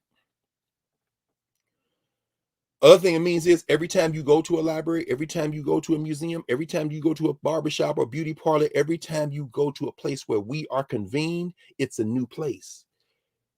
After yesterday, I thank you, Eljo. Thank you, the whole family, because London, thank you, all of y'all, because it reminded me and actually taught me as well, extended the teaching of a very valuable lesson. Every time I go to a space like that, it's a new space. The exhibits may not change, all of them, but the people do. And so it's a new experience every time. And shout out to the Nubians and to the folks in Knarrative and to the folks who are with us on the weekends, because more and more I can't go nowhere in the country, certainly not in the DMV where I don't see people all the time, including as I'm coming through the scanner yesterday, going into the museum, the brother who was supervising the shift change. And then I went to the National Gallery of Art, and another brother. He said, "Oh yeah, man, this is what I'm talking about. These are our people." And those workforces are almost all black at the museums. So last night, came back to campus on a Friday night for the first time in so many years. But it's September the 1st, new year, new day, new administration. Do something I used to do for many years. 23 years I've been in Howard. 2/3 of that time, pretty smooth sailing. And the last third has been a real inspiration. And I'm grateful because it helped us to move our attention to the real issue, which is jailbreaking the university. So thank you so much. So I went there last night, because the Carr STEM Scholars, also known as the Bison STEM Scholars, these are students who get 4-year scholarships and then help to go on to graduate school, get their doctorates, and work in the sciences, across the sciences. And something called the H3SP program, which is the program for students who want to do that in the humanities and the social sciences. They all went to Ghana. So the first couple of weeks of August, when we were in Kemet, they were in Ghana. But these were our summer school students. Shout out to my man, Ron Smith, the director of that program. To Tony Wuto, the provost at Howard, good brother. Myself, Mario Beatty, Valethia Watkins, we were there last night because we taught that class.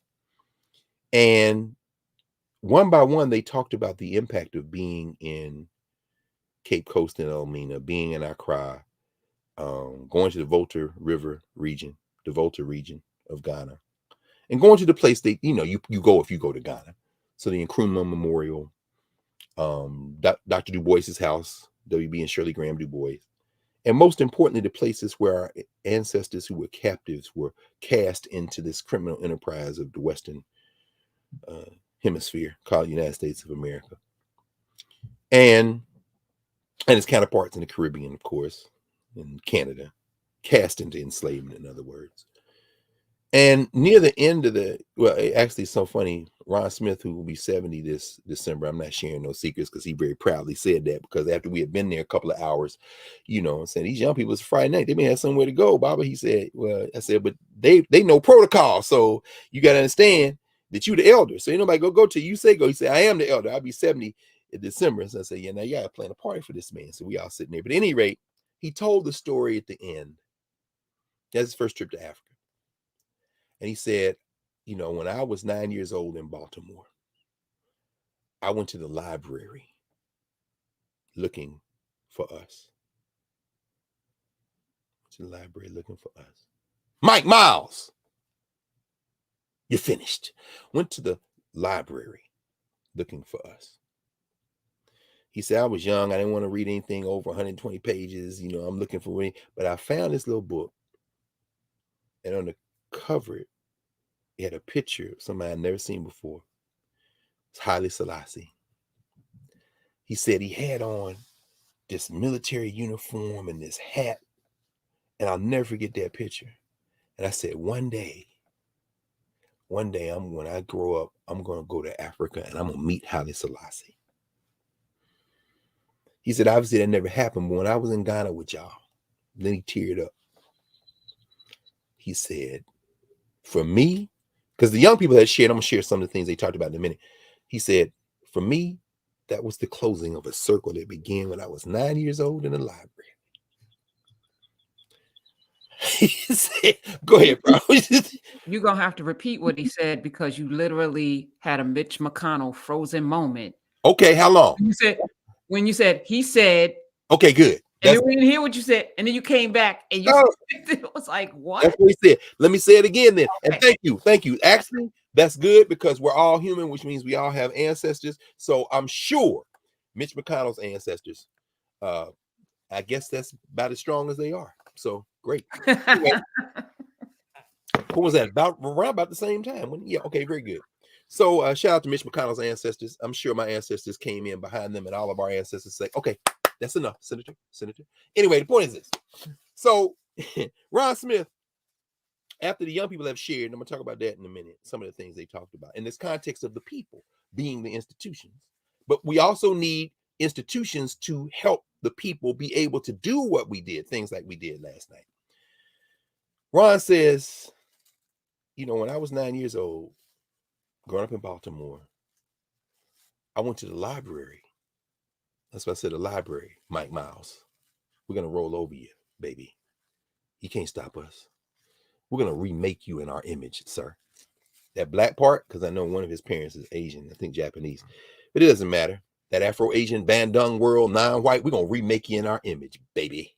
Or not. You can go into retirement, sir. But what you're not going to do is remake us in the image of your white master. No, not Greg Abbott. You're done, baby. You're done. But at any rate, Ron Smith said, I went to the library, 9-year-old in Baltimore, looking for my history. He said, I didn't want to read nothing over 120 pages. You know, but I was in the library. He said, and I saw a book. I spotted a book. It was mostly pictures and, you know, kind of thing. But on the cover was a picture of a guy, a little guy, in a military uniform and a hat. He said it was Haile Selassie. Haile Selassie, the leader of Ethiopia. Ron Smith said, I read that book and I made a vow. I said, when I grow up, I'm going to Africa and I'm going to meet Haile Selassie. And then he teared up. He said, for you young people, that trip to Ghana was transformative. And like I said, I'm going to talk about some of the things they talked about. He said, but for me, it was the completion of a circle.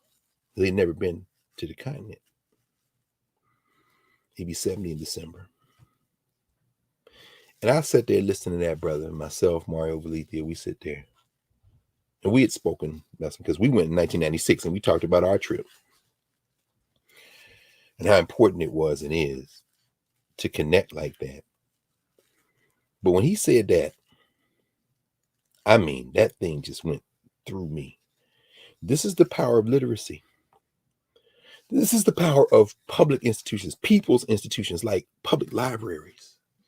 The Enoch Pratt Free Library of Baltimore, that system. And of course, the sister who used to run that, who also used to run the children's library at Carter G. Woodson Library in Chicago, of course, is now the Librarian of Congress, Carla Hayden. The power of literacy. And that his brother is responsible for shepherding these young people to the tune of nearly 50 of them, 40 to 50 every year, combined with the social sciences and humanities program. It's an honor, as we told him last night, to even teach in that program for these young people.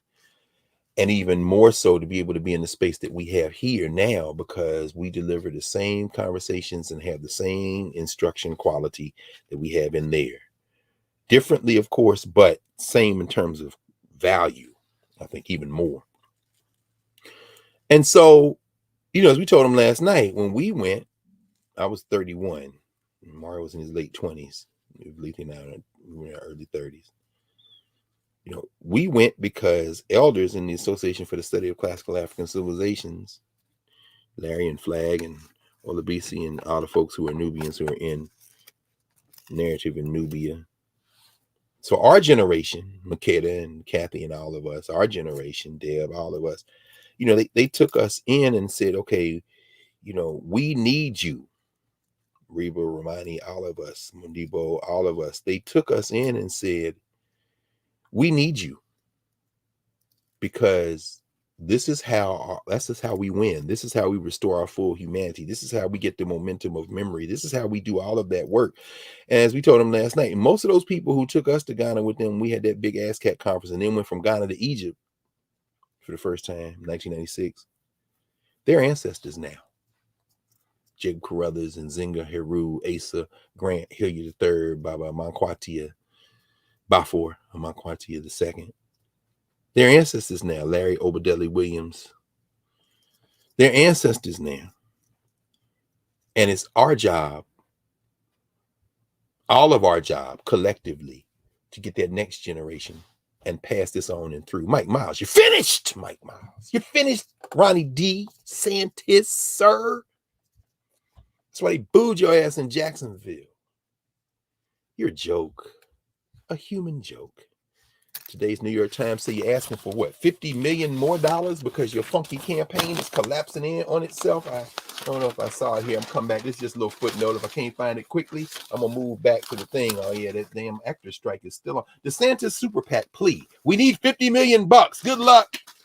Cornpone cosplay, Yale, Harvard educated, pretending like you a hillbilly like the rest of them, melted into the imaginary funky settler project called whiteness and think you're going to convert that into some political leadership as the world changes in front of your funky Harvard educated eyes. Sir, you're finished. Because we have an unbroken genealogy. And last night, listening to those young people talk about the life-changing moments of being with each other in community, of visiting what one young sister called a recovering country, not a developing country. She said, Ghana's a I love listening to these 18-year-olds and 19-year-olds. She said, it's a recovering country, not a developing country. Where's it recovering from? You, sir, you, ma'am, you, Moms for Liberty, you. Cameron, whatever your name is in Tennessee, trying to mess with the Justins, you're losing.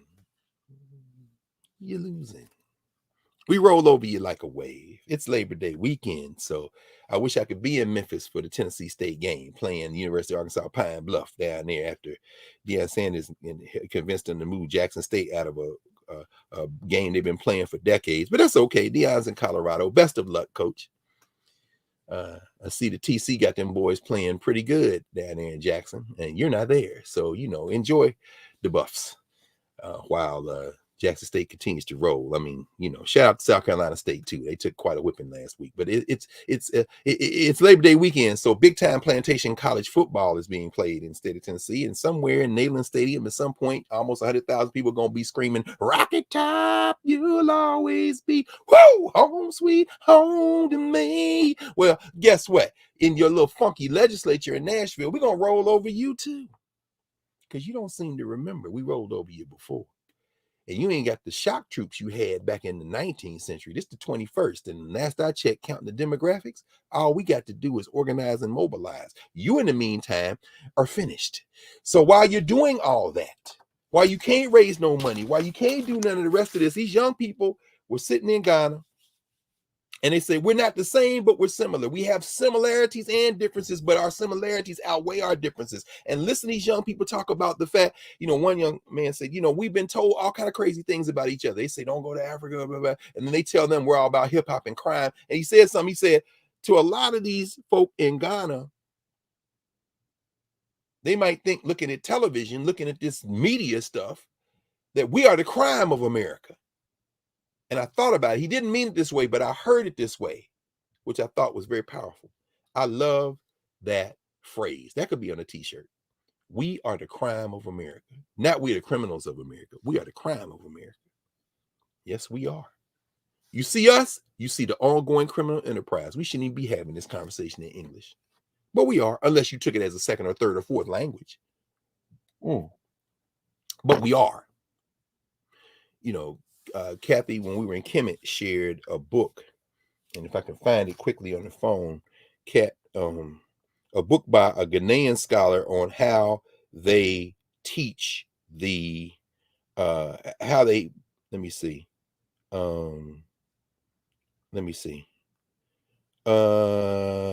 Let's see. Don't do that. Let me see here.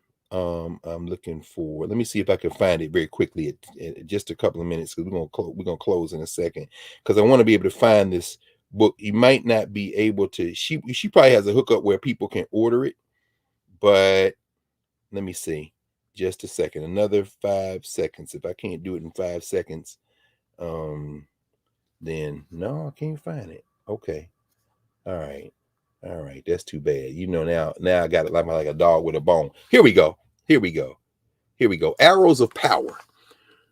The Bilsa Fek Festival, FEOK Festival, and Slave Resistance and Abolition in Ghana.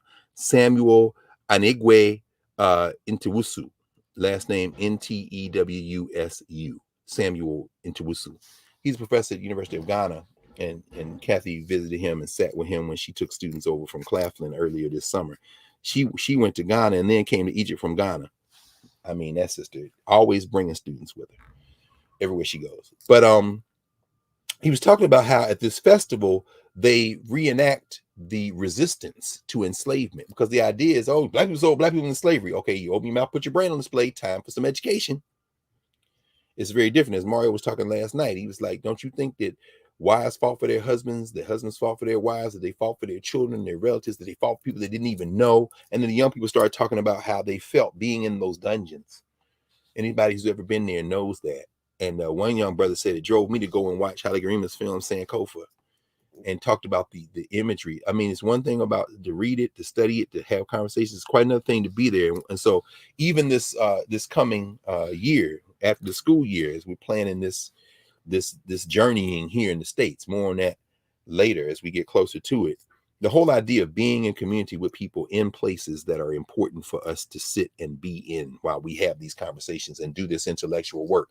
There's something indescribable about being in those spaces. I'm very much looking forward to that. I promised these freshman seminar young people at Howard, when I was still teaching the class, that I would take a team of them through the South, and then COVID hit, and then they took the class, and I'm kind of grateful for that. Again, thank you to the previous administration for kind of freeing us up to do work that I probably wouldn't have done in this way otherwise. Led us to be able to be in conversation, and led me to, Karen Hunter, and that's just made all the difference in the world. So thank you for that. But, we're going to do it, except we're not going to do it now in the limited fashion, because the Black University has been jailbroken. So stay tuned for more on that.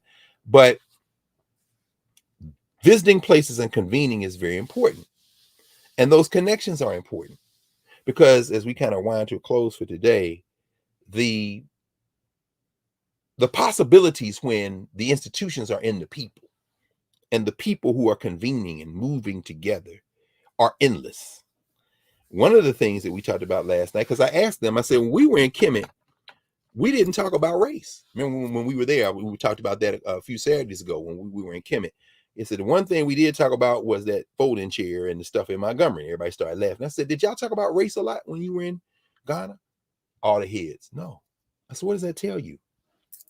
What does that tell you? And I reminded them of Edward Franklin Frazier, the author of the book Black Bourgeoisie, who I said taught in this building. We were in Douglas Hall last night. The sociologist who, in his essay, The Failure of the Negro Intellectual, written in 1962, said, I was at a meeting of scholars of African descent, and the people from the continent of Africa, the people of the Caribbean, they were talking about the big issues of life, the big issues of philosophy. Why are we here? What's existence? Questions of the environment, questions of whatever, the things that occupy human beings being on earth. He said, and the American Negro, we were talking about the race problem. Really? Yeah, because that is the thing in front of us, the thing we confront. But Greg Abbott, Mike Miller, Ron DeSantis, hillbilly legislators in Wisconsin and North Carolina and Tennessee, you don't count in the world, baby. We're global people. We understand why you fighting so hard. Fight, bleat to the end, Mitch. Even stand up your young protege stooges like young Dan Cameron. Because when he came out to freeze, they asked him about Dan Cameron. He said, fine, I hope he'll be the governor of Kentucky. So you think about Trump? So at one point, I'm thinking, today's New York Times said maybe he's having a series of seizures. And then I thought to myself, the devilment that dude has pulled off, he might be faking it. Anyway, the point is this. The question of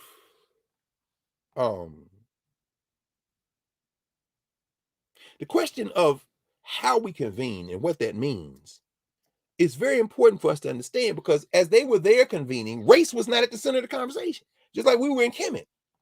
And said the world is literally shifting under our feet, and we're here talking about shade room or whatever the hell we talking about here, and racism, which are important in the social structure, but not at the center. Why? Because they just had a coup in Gabon. We talked about it during office hours on Monday night extensively. Ali Bongo is out. Ali Bongo Ondimba is out. That means the Bongo family is out. You know how long the Bongo family been running their criminal enterprise? In an FT Weekend, I think, had an article today in there. Let me see. Yeah. Gabon coup brings abrupt end to 55 years of family rule. The French love having them dictators around. Ali Bongo struggled to dispel the view that the country was just a slush fund. We talked about Gabon in another context near the beginning of In Class. We talked about those credits, those green credits, because most of the country of Gabon is blanketed with forest, lungs in Africa, and they want to sell credits. But as David Pilling reports, by the time Omar Bongo Ondimba died in 2009 after 41 uninterrupted years as president of Gabon, he had fathered as many as 50 children. In that crowded field was the French-educated Ali Bongo, one of 7, quote, official sons, end quote, and a jazz funk musician who emerged as his successor. Ali, now 64, was elected president a few months after his father's death, a position he held until this week, when he became the latest African head of state to be swept out of office in a coup. They have had 8 coups in West and Central Africa since 2020. And in Gabon, they done got rid of Ali Bongo. This guy, Bryson Guema, is in charge. But see, we don't know whether, my man Gerald Horn was talking about that this week.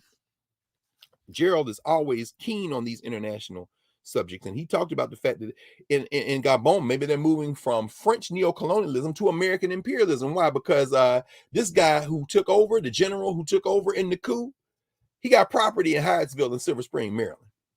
So this might just be a shift to the Americans, right?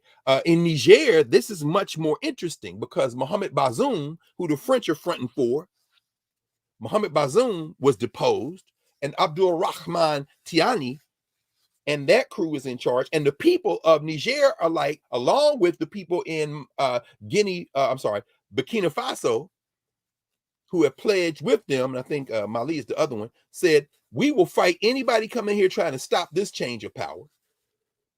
The United States don't want to call it a coup in Mali because then they got to take their people out, and they still need what Mali has, what Niger has, and nobody want to pay for it. Uranium, for example. Uranium is very important to them.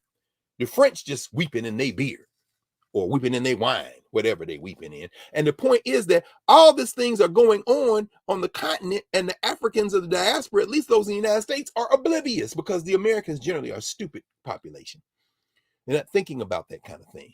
But we have to think about it because we're talking about convening together and figuring out how we can be with each other. Another book I recommended to them is a book I always talk about here, Ron Walters, Pan-Africanism and the African Diaspora.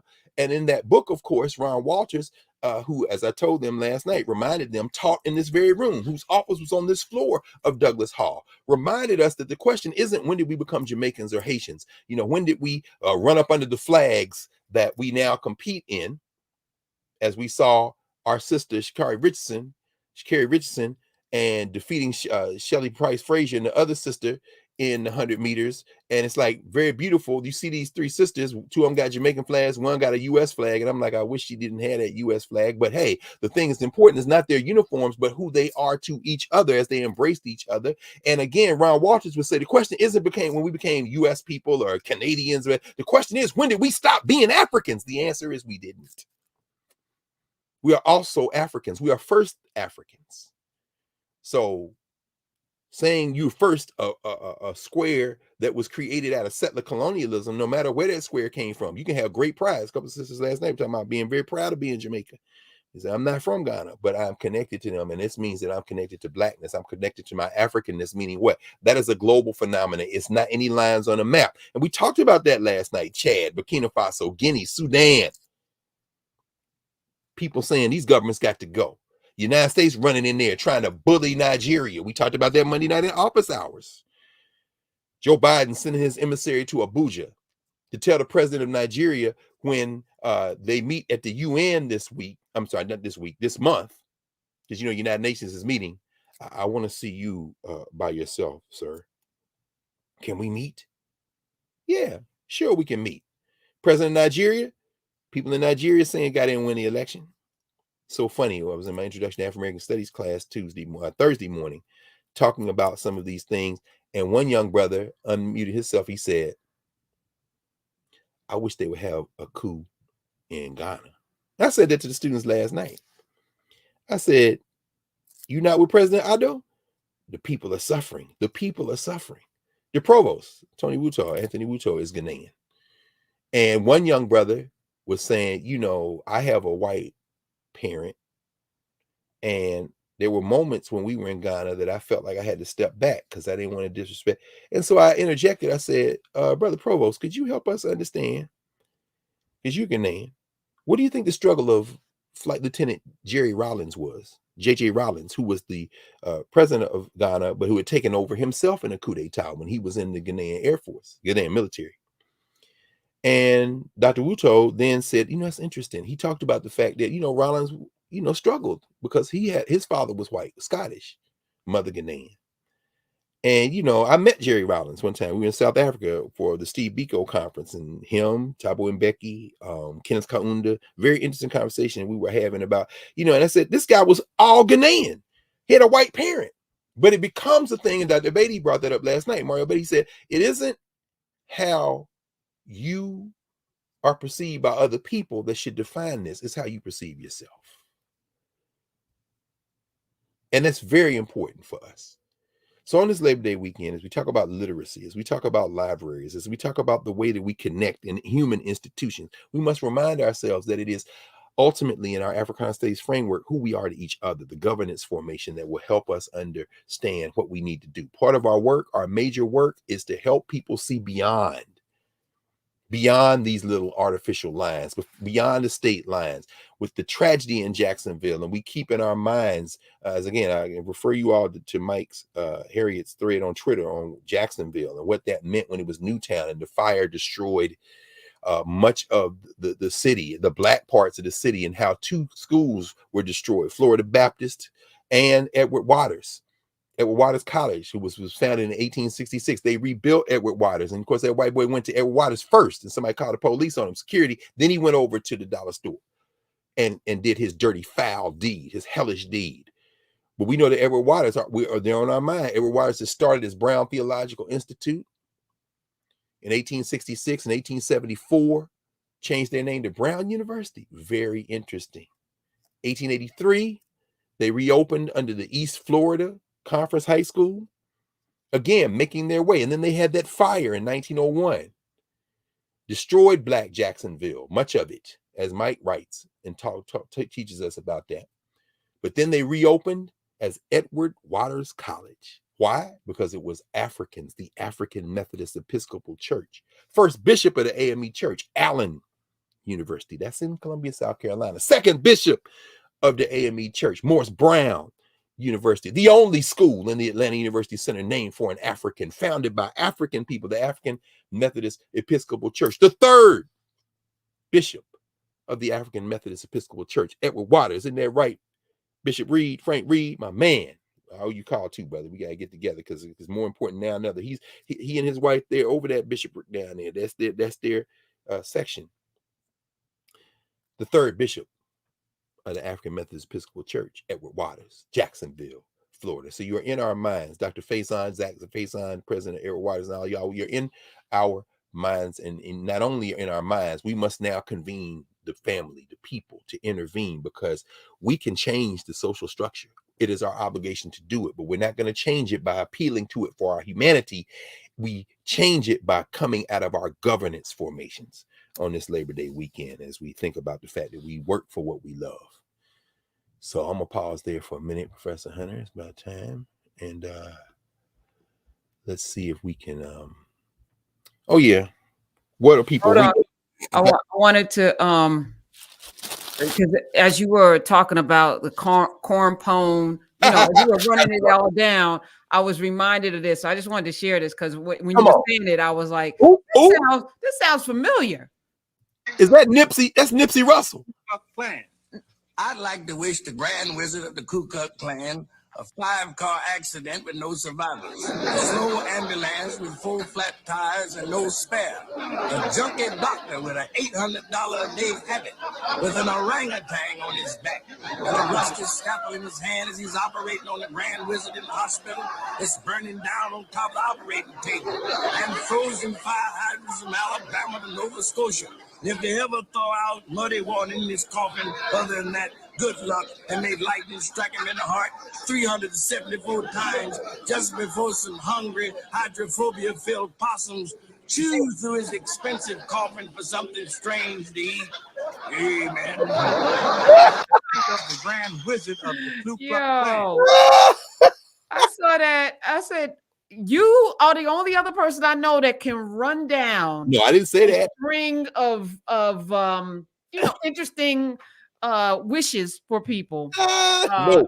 As people call it, the Mitch glitch. You know, this is what we wish for him. This is what we wish for you. Nah, see that, you know what? That can't nobody. That's the value of the archive. You having that memory. The human archive allowed us to have that memory revived through you, because can't nobody do that like Fred Sanford. No. Which, of course, is the birth name of Red Fox, St. Louis. You know what I'm saying?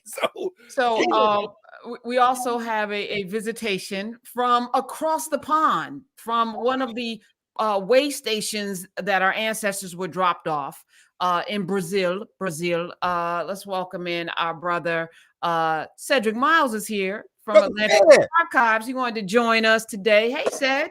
Yes. Hey, what's happening? What's good, man? What's going on?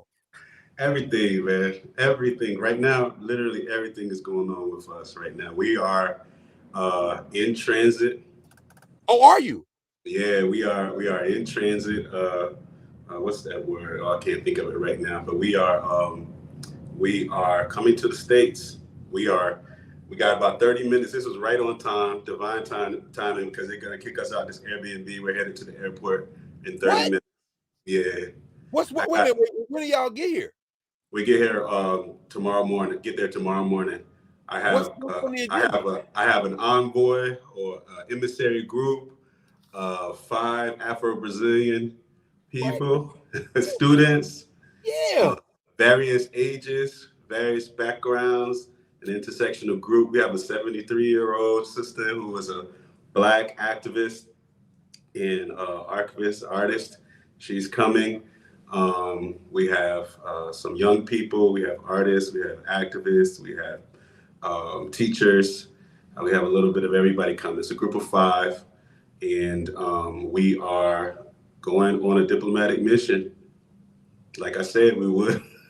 Yeah, you did, man. So wait, so what's on the agenda? Where y'all going? Well, our primary partner is a group that I've been on the board with for a while in North Carolina. So we're going to be doing most of our groundwork in North Carolina with an organization called Spirit House.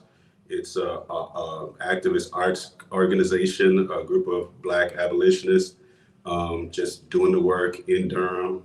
Like Robert G. Kelly says, the South is the most radical place in the United States. Like W.E.B. Du Bois said, from the Black he holds the land at Benedict, no question. Thank you. And we'll be there for a week, doing some teach-ins, meeting some community members, sitting in folks' living rooms. I have to tell you, Doc, I got this. I've had this itch since I was at Morehouse freshman year. Yes. Yeah, I was, you know how it is, Atlanta in the 90s. I think I was in this, we were preparing for the millennials. So I was in some radical group. I think the name of it was Students for All African Empowerment. And we were, you had to do warrior training. I was in Ndugu too, but I was in a couple of groups, and you had to carry 60 pounds on your back for 3 miles just to, you know what I'm talking about. That sounds like Kemet, man. Yeah, I ain't gonna say less. No. So one night we found ourselves at somebody's crib, and a group of students from Mali came, and this was my first time ever interacting with Blacks outside of the United States, and I still remember the sensation, and I still remember the process of understanding this weed that you were talking about earlier. Yeah. And since then, I've been around, and one of the things I realized about Brazil is that we don't have an intervention. We are going to have this blind spot forever about this misunderstanding that Brazil really is probably the center of the Black diaspora for all intents and purposes. No question.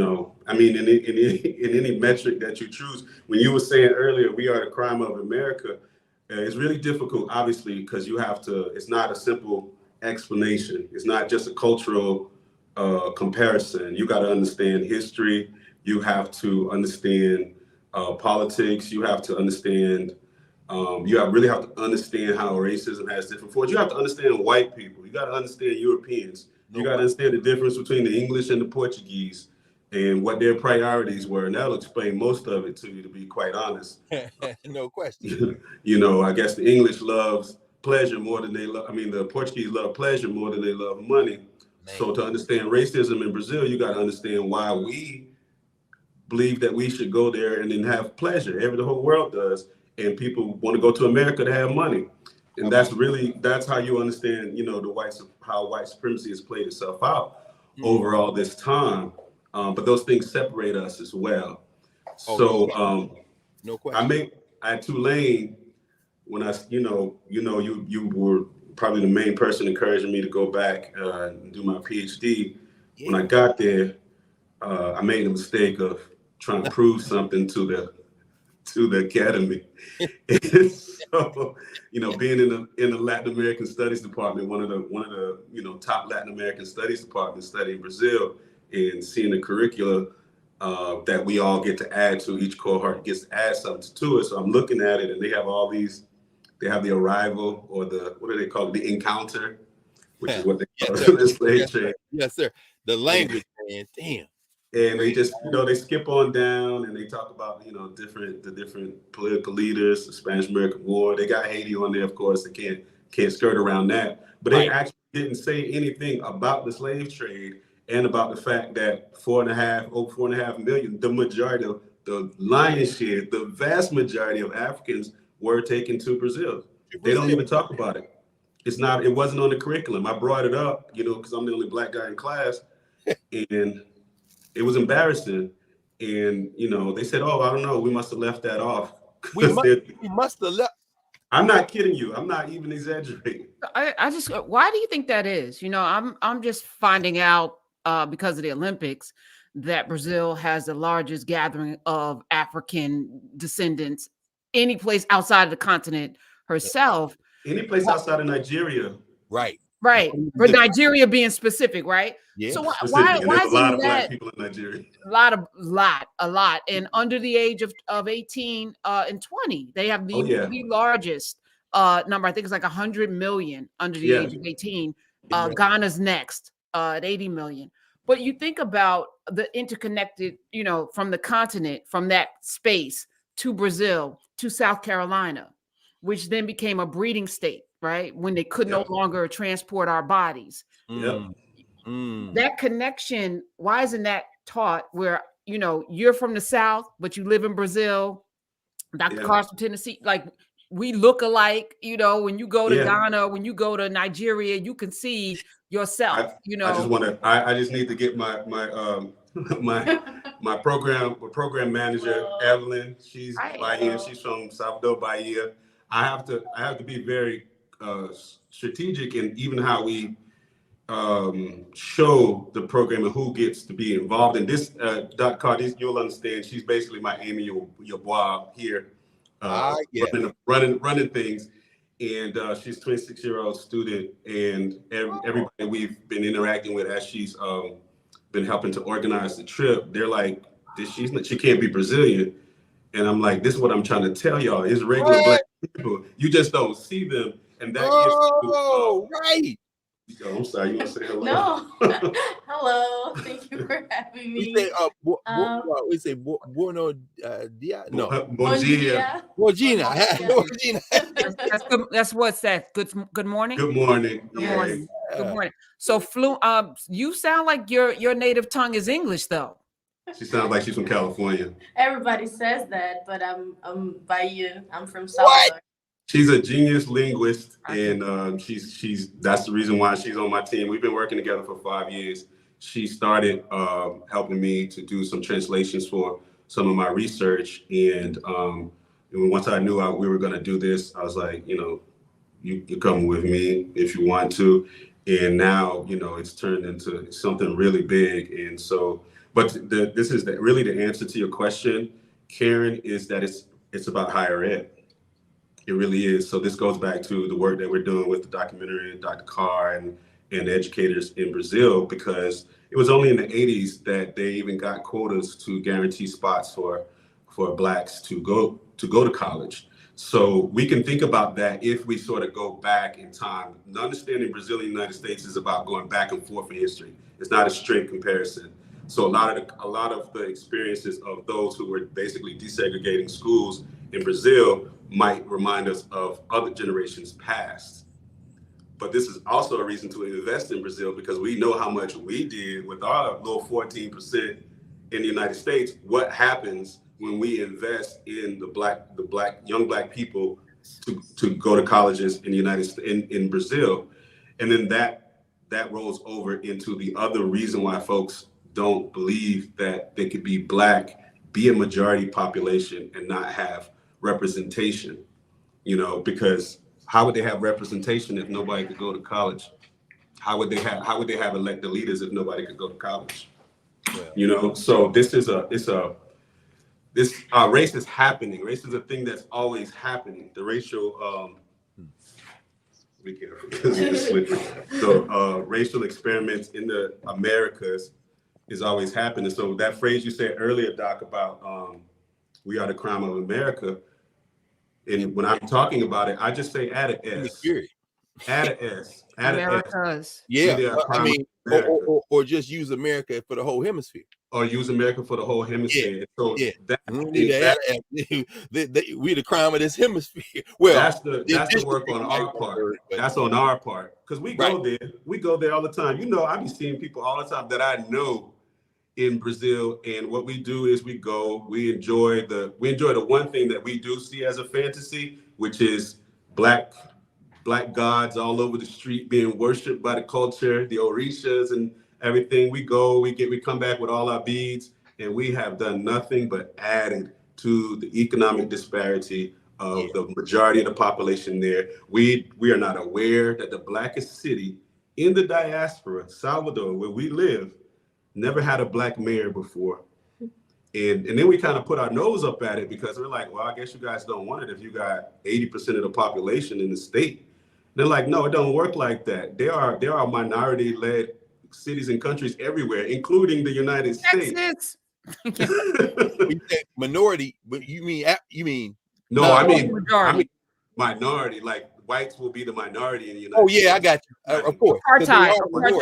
That's right. Whites are the minority in Brazil, and they are in power. That's right. So that ain't hard to understand. It really is about reading a little bit. So that's exactly right. We're on our way. We're coming. We're doing most of our work in Durham, and then the following week, starting around the 9th through the 15th, I gotta get back from my brother's wedding on the 16th. The 9th through the 15th, we are doing a road trip, DC, Philly, and New York. Karen, I really hope we still are able to make it on your show. Dr. Carr, we will be in DC for a couple of days, actually, because we got a couple collaborations, but they got to go on campus. They're going to be doing Central, and then they're going to be doing Howard. And so they need to see it. They need to see everything. North Carolina Central. Who did y'all connect with at Howard? You? You? Okay, I was wondering. Well, in that case, then yeah, I was wondering. I'm like, who? And we got two of your students are actually one of your ex-students, Jamie Swift, is with Black Women Radicals. She's been working with us. They had a huge feminist conference in New York a couple of weeks ago, and another student, which was a student of mine, and I found out she went to Howard because I just talked to her after like 15 years. She's helping to coordinate with Evelyn, Naima Kelly. She took your class too, so she's gonna be road tripping with us. But yeah, we would love to come because the idea of the Black college, and you and I talked about this on the for the documentary. The idea of the Black college is one of the most powerful images for young Black Brazilians. Well, y'all really help us jailbreak it because the Negro college is still got the upper hand. I know. It's a sensitive conversation. It's a tightrope because again, the real what we need to really understand is that, again, it's always still happening. Nobody has a solution. No we just need to find out that we need to realize that we need to be together on this. And that just takes a lot of strategic work and understanding. So this is the beginning of it, because I feel like if I didn't do this with Atlantic Archives, I don't see when it was going to happen, because the racism is so in place that it clouds even the smartest of us, the most privileged of us. We just don't understand it. We don't understand what we're supposed to be doing with each other. So the support of Karen, the support of you, all of the people who are in this, I don't want to call it an empire, I want to use that word, but the family that you guys are building, the community that we are building. Catherine, I don't know if she's on right now, but Catherine has always been. I'm assuming y'all going to talk to Kat, right? Because y'all been in contact with her. I just sent her a message yesterday because we're going to be right down there. This is, to me, she gonna come to y'all. She ain't gonna be that close and not see her, because y'all been working together for a long time. As you oh yeah, she knows folks in our team already, because she's come here and worked with us. So this is what I believe is real, and we are centering and working with people who at least have a memory and an imagination of what it means to be working class and poor, and understanding that not the celebrities, not the influencers, they have a place. You see, I'm growing up now. I'm going to say that they have a place. They have a role. You better say we're going to be in people's living rooms. Naima, one of your students, her grandmother has been teaching at Central for 30 years. They're one of the only Black people to own property in that neighborhood, because Durham is off the hook too. No question. And we're going to be in their living room interviewing them, making that documentary and bringing it back to Brazil. So we have two audiences watching the same thing. Blacks in the United States and Blacks in Brazil, translated, the whole 9 yards, centering Black, working class, working poor. I don't want to use the word poor too much. I don't mind using it, but I know a lot of people don't like it. But real common people's issues, because those are the people who never talk to each other. We've had years of Blacks coming from the United States to Brazil, and nothing is happening. It's only got worse. We've been conditioned to be fractioned. Right. And the power of this space, first of all, the interwoven connectivity, you know, Dr. Kat Adams is coming through. You also work, you can see Said's work on the hub.news, Atlantic Archives. And thank you for that. Listen, I got to say this. I wouldn't have been able to do anything without that gig. I'm a student. I don't have no job. That thing that I was trying to prove at the university, because ever since the School of the Americas, Carr, you know this, our relationship with Latin America has just been completely exploitative, and that includes Blacks with good intentions who are studying Afro-Latino culture or whatever that means. It's just Black people. Right. They go, the sister that's coming, that's the 76-year-old sister that's coming, she has a community center for Black girls, poor Black girls, right across the street from a sex worker, a brothel. She's been doing it for 30 years. People come and they study all the time there. They do their research, they do their ethnographies. They come back and they never talk to them again. Oh, of course not. They got what they needed. When I started in the program, I said, because you know, I'm not coming as like right out of college. I done had several careers, but I'm rooted in the community. I said, let me show y'all what to do. I'm gonna take this little fellowships y'all give me. I'm gonna build a whole thing with it. And so from a little $1,000 million community engagement, community scholarship engagement, whatever they were doing, we built this. I employed them for the last few years. I told Rita, who is the director of the community center, and I told my dissertation advisor, before I graduate, this community center is going to be in a better place. It's going to be connected with a global network. All of the archives that are created from all of my folks, you know, folks who are trying to find work, y'all going to be connected with a global network. And I'm going to show you what a university department can do, what a student can do if you have real values of community activism, Black feminist values, and things like that. And we're almost there. And I wouldn't have been able to do this without you, Carr. That gig, the gig you have, that is how I pay everybody.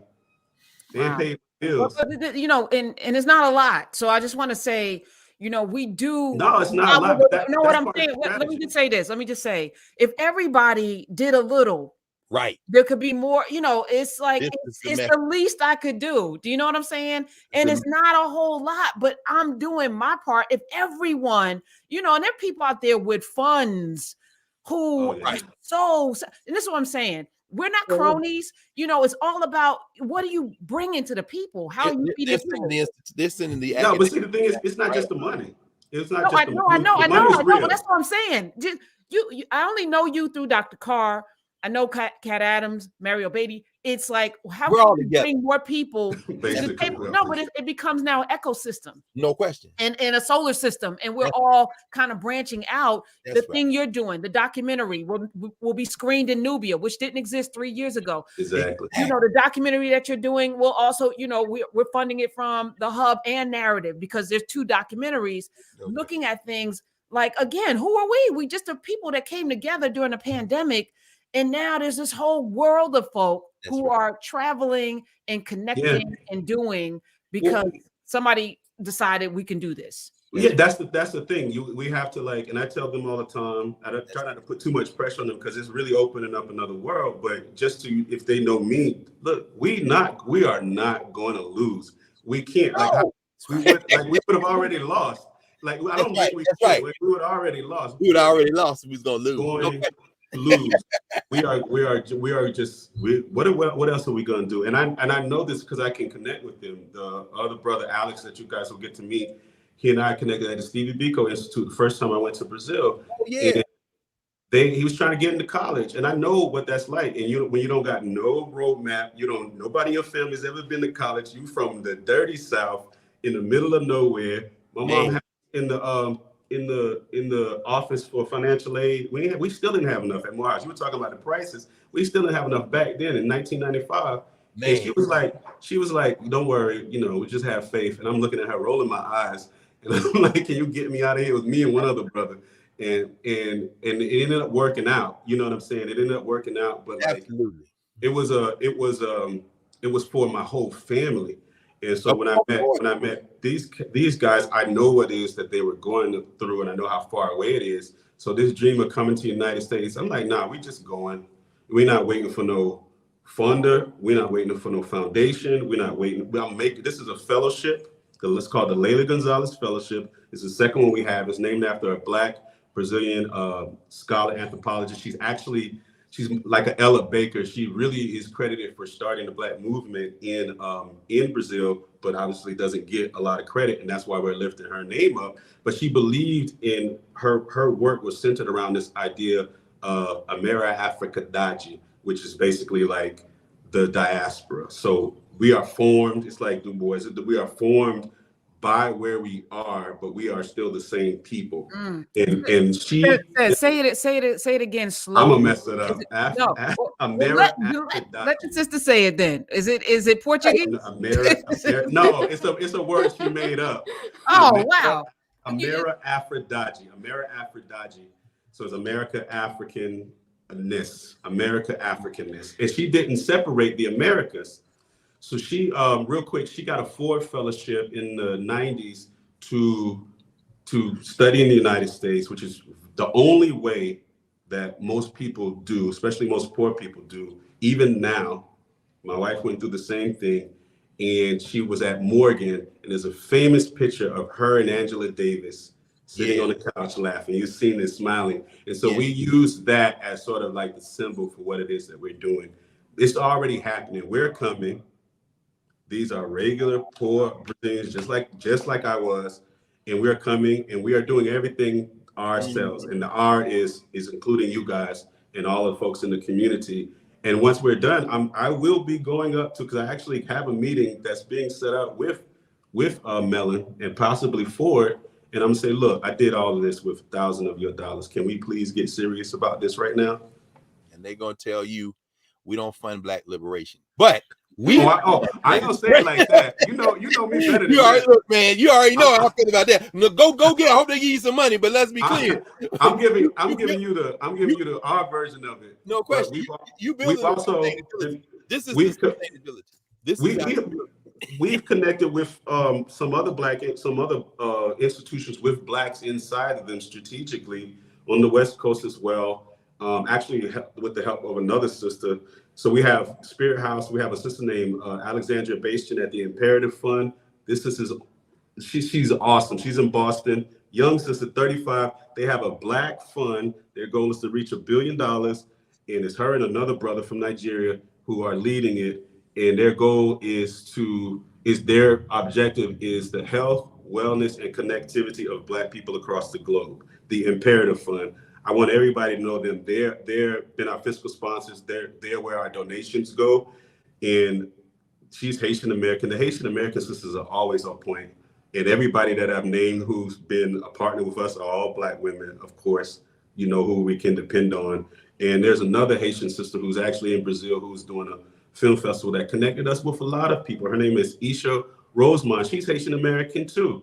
And so there are people who care about this and who want to do and not just say, not just talk, because that's the other thing my grandma taught me, who really this whole thing is for, because she was a domestic worker, and the vast majority of the jobs for women in Brazil are domestic workers, maids. And that's why I can connect with people, because everybody that's going to school, most of them, their parents clean white folks' houses.